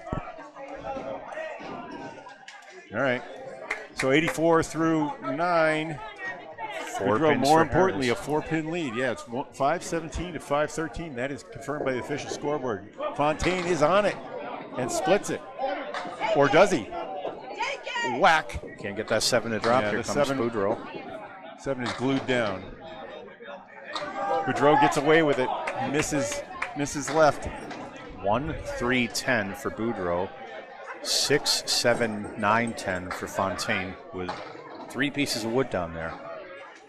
Got to use them. I guess so. He's going to have to slide it in somehow, get double action out of one of these pins. 7 doesn't carry. He'll be open. 39 on that pitch from Fontaine. He threw that extra hard. And Boudreau connects. Clutch spare by Jonathan Boudreau. That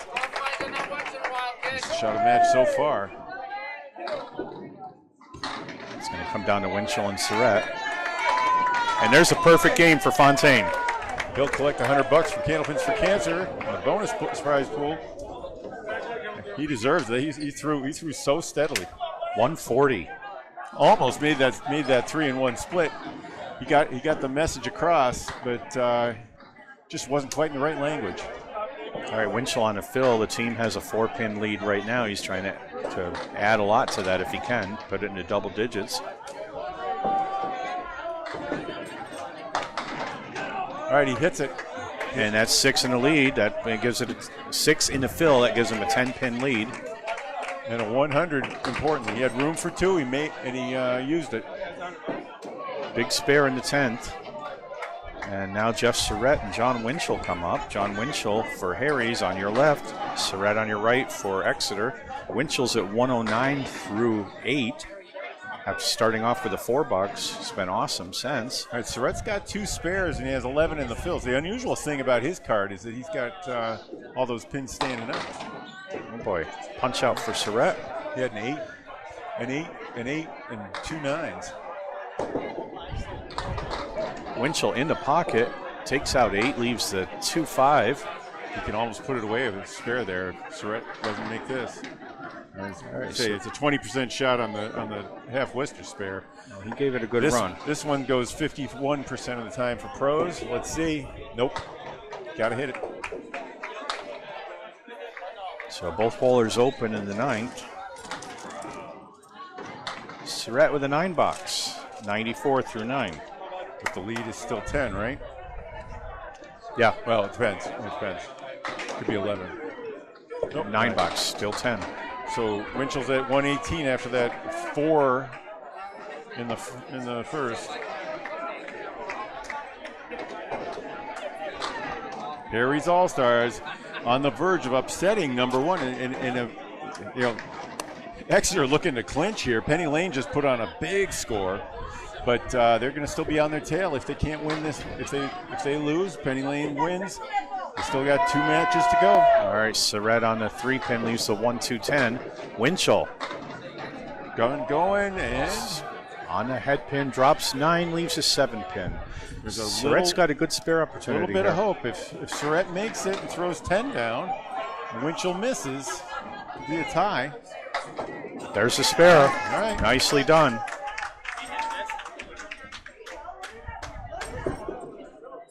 Winchell And matches Winchell it. connects, and that should do it. He's going to have to fill, but that should do it. 128 in a ball for Winchell, 114 in a ball, or no, 104 in a ball, I'm sorry. 1 pin to win, and actually, Surratt needs a strike, Yeah, he does. And Winchell to throw a gutter ball. and that'll do it there. So Right. that ends up being a 111. And Winchell's going to fill his for, so we close the numbers. Congratulations, Harry's All Stars. Playing the role of spoiler today. And Winchell puts 7 in his. Big spare down the spares down the 7 Final in the fill stretch. for John Winchell. And it gives him a 135. after throwing a 4 in the first. Awesome. Remember that, guys. Like I say, way better to do that in the first box than in the 10th. All right, looking over the scorecard, we had Sage Johnson with two spares. We had Laura Derfler with 2. She actually had the big spare 5 in the 10th, so 2 spares as well. Scotty Douglas had 3 in a row and then finished with 2 20 boxes actually. So 5 marks for Scotty on route to his 123. Jonathan Boudreau had the 2 spares down the run in the 8th and 10th, and John Winchell, 5 marks. So big production for a big 559 to 549 victory over Exeter. Thanks to Dan, thanks to Kevin Burns. We're going to go on mute and be right back in about 5 minutes with our penultimate match.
couple years old.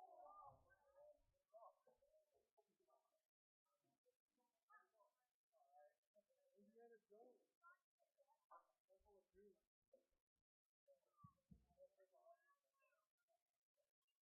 I'll sell all of those for about $50 an hour. No, I was at first I really didn't want to.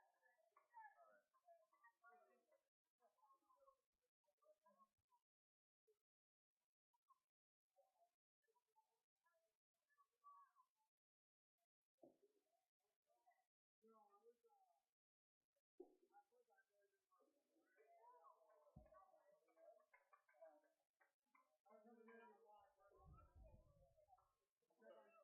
Academy Lanes, High Rollers, Academy on the right. Academy left. Let's make these guys purple then. That was awesome.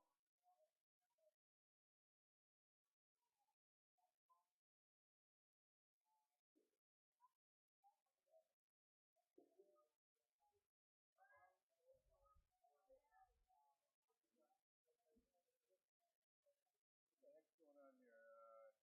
High roll is a green. Right? It used to be green. I don't know what color we're wearing.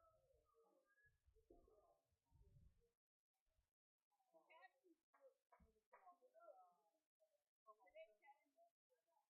What? That's purple.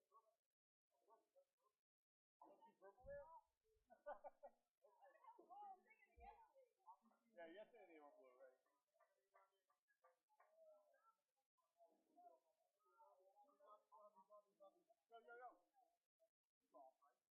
He's off, right? I gave it up for Candlepin, but I just went out this year for a couple of threw down to 91 in my first game back. I see your head. I'm looking for 2 more for that Dean television. The Dean television?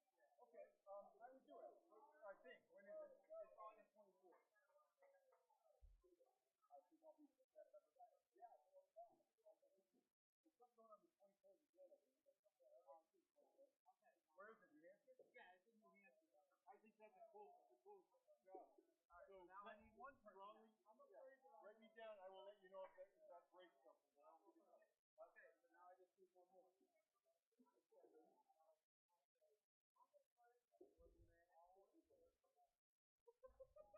You had that look in your face. I always have that look. Golf is boring. It is boring compared to Candlepin. But it's like a Candlepin thing. Boring. It's not boring. No, it's not. Huge difference. Huge difference between watching Candlepin and watching golf.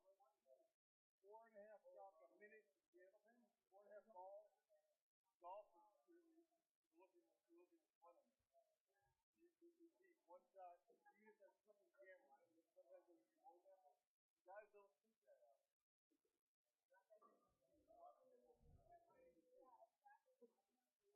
would too.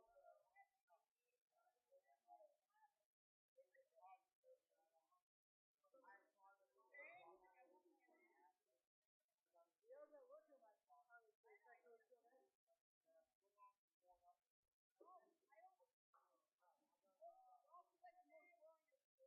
the only thing is you have to wear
Good.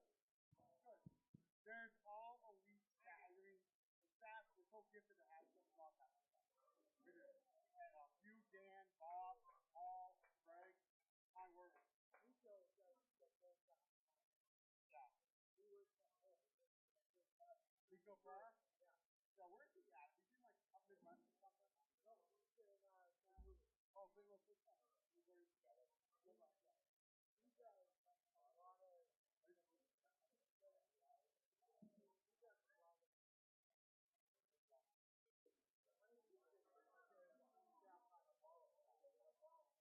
So I'm finishing things up at Kent State. When I'm done, I'm looking to bring some talent here. So I studied media broadcasting and media production.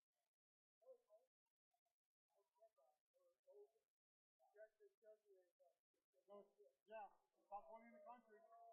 Top 20 in the country. And after that, I'll be going to Emerson. You go 16-6.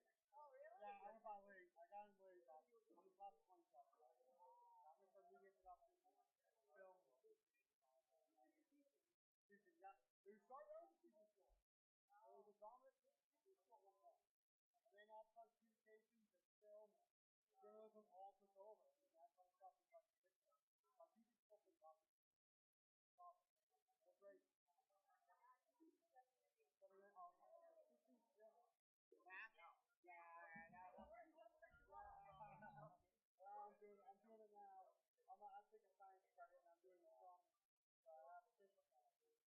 All set with that.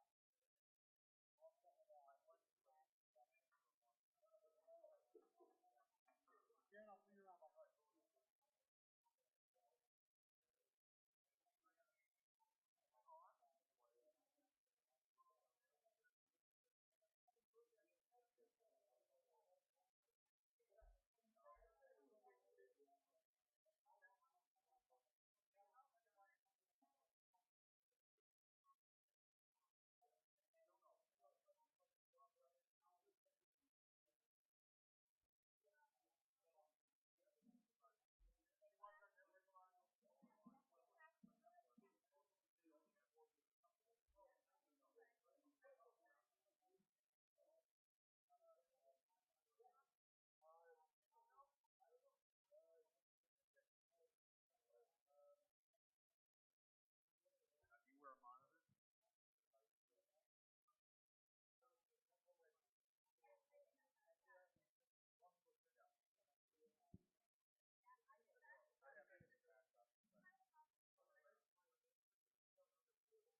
Last call for the volleyball raffle. Pop into the right now. We're going to do it in a second. Last call for the volleyball raffle. The Matthew raffle will be going around with the competition for the next round. Perfect game for the last one is Aaron Johnson at 845. 7 more chances to go. Hey ladies, the fourth annual Candlepin Cancer doubles event September 6th. I know it was a ton of history. Please go to candlepin.com to register officially. It was 30 officially signed up. So we're going to sell it again and a potential $5,600 prize fund. If you register in Candlepin initially, go to Candlepin from the floor. Cancer.com. We'll be a winner and the average, okay? It's 9:30 start time new this year. At this domain. Thank you. And on that note, Bob Warren would like to throw in $500 to Candlepin Cancer.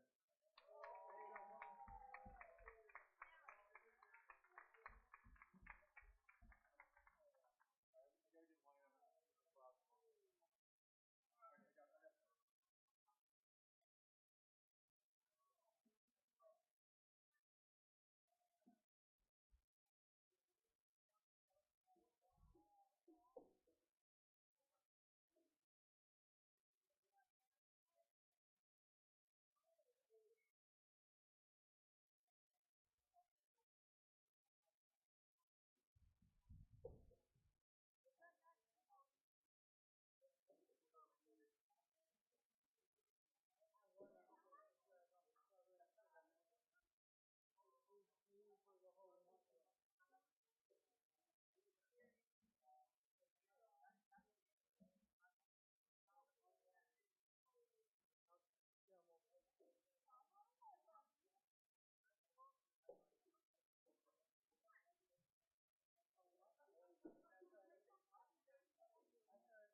choose any set that is not a novelty set. We ended up getting up to $1,500, which means we will be donating, with my math, $3,000 to Candlepin for Cancer.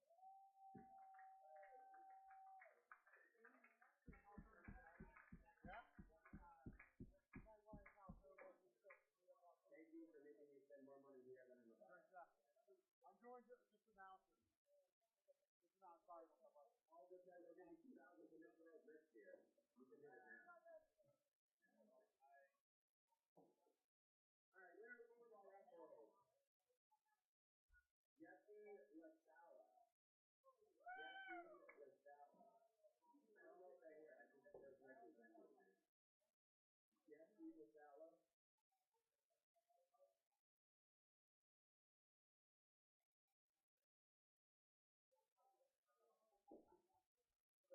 Thank you, everybody that donated to this. 2 games left, 20 boxes. Can't come soon enough. Happy Rival will be going around for the last 50-50. Get your wallets open. Thank you.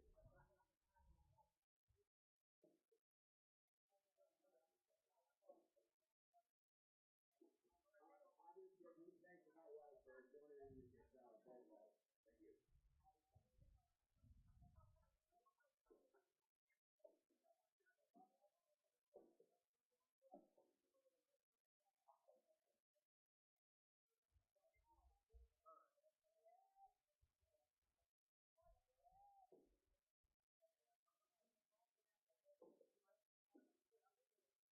Hey, where's Kevin? You have to help me. I need to sit down.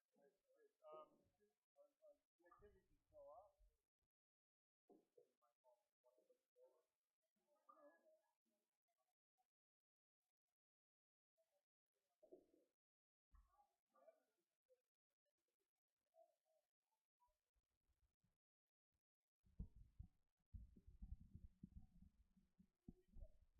All right, shoot.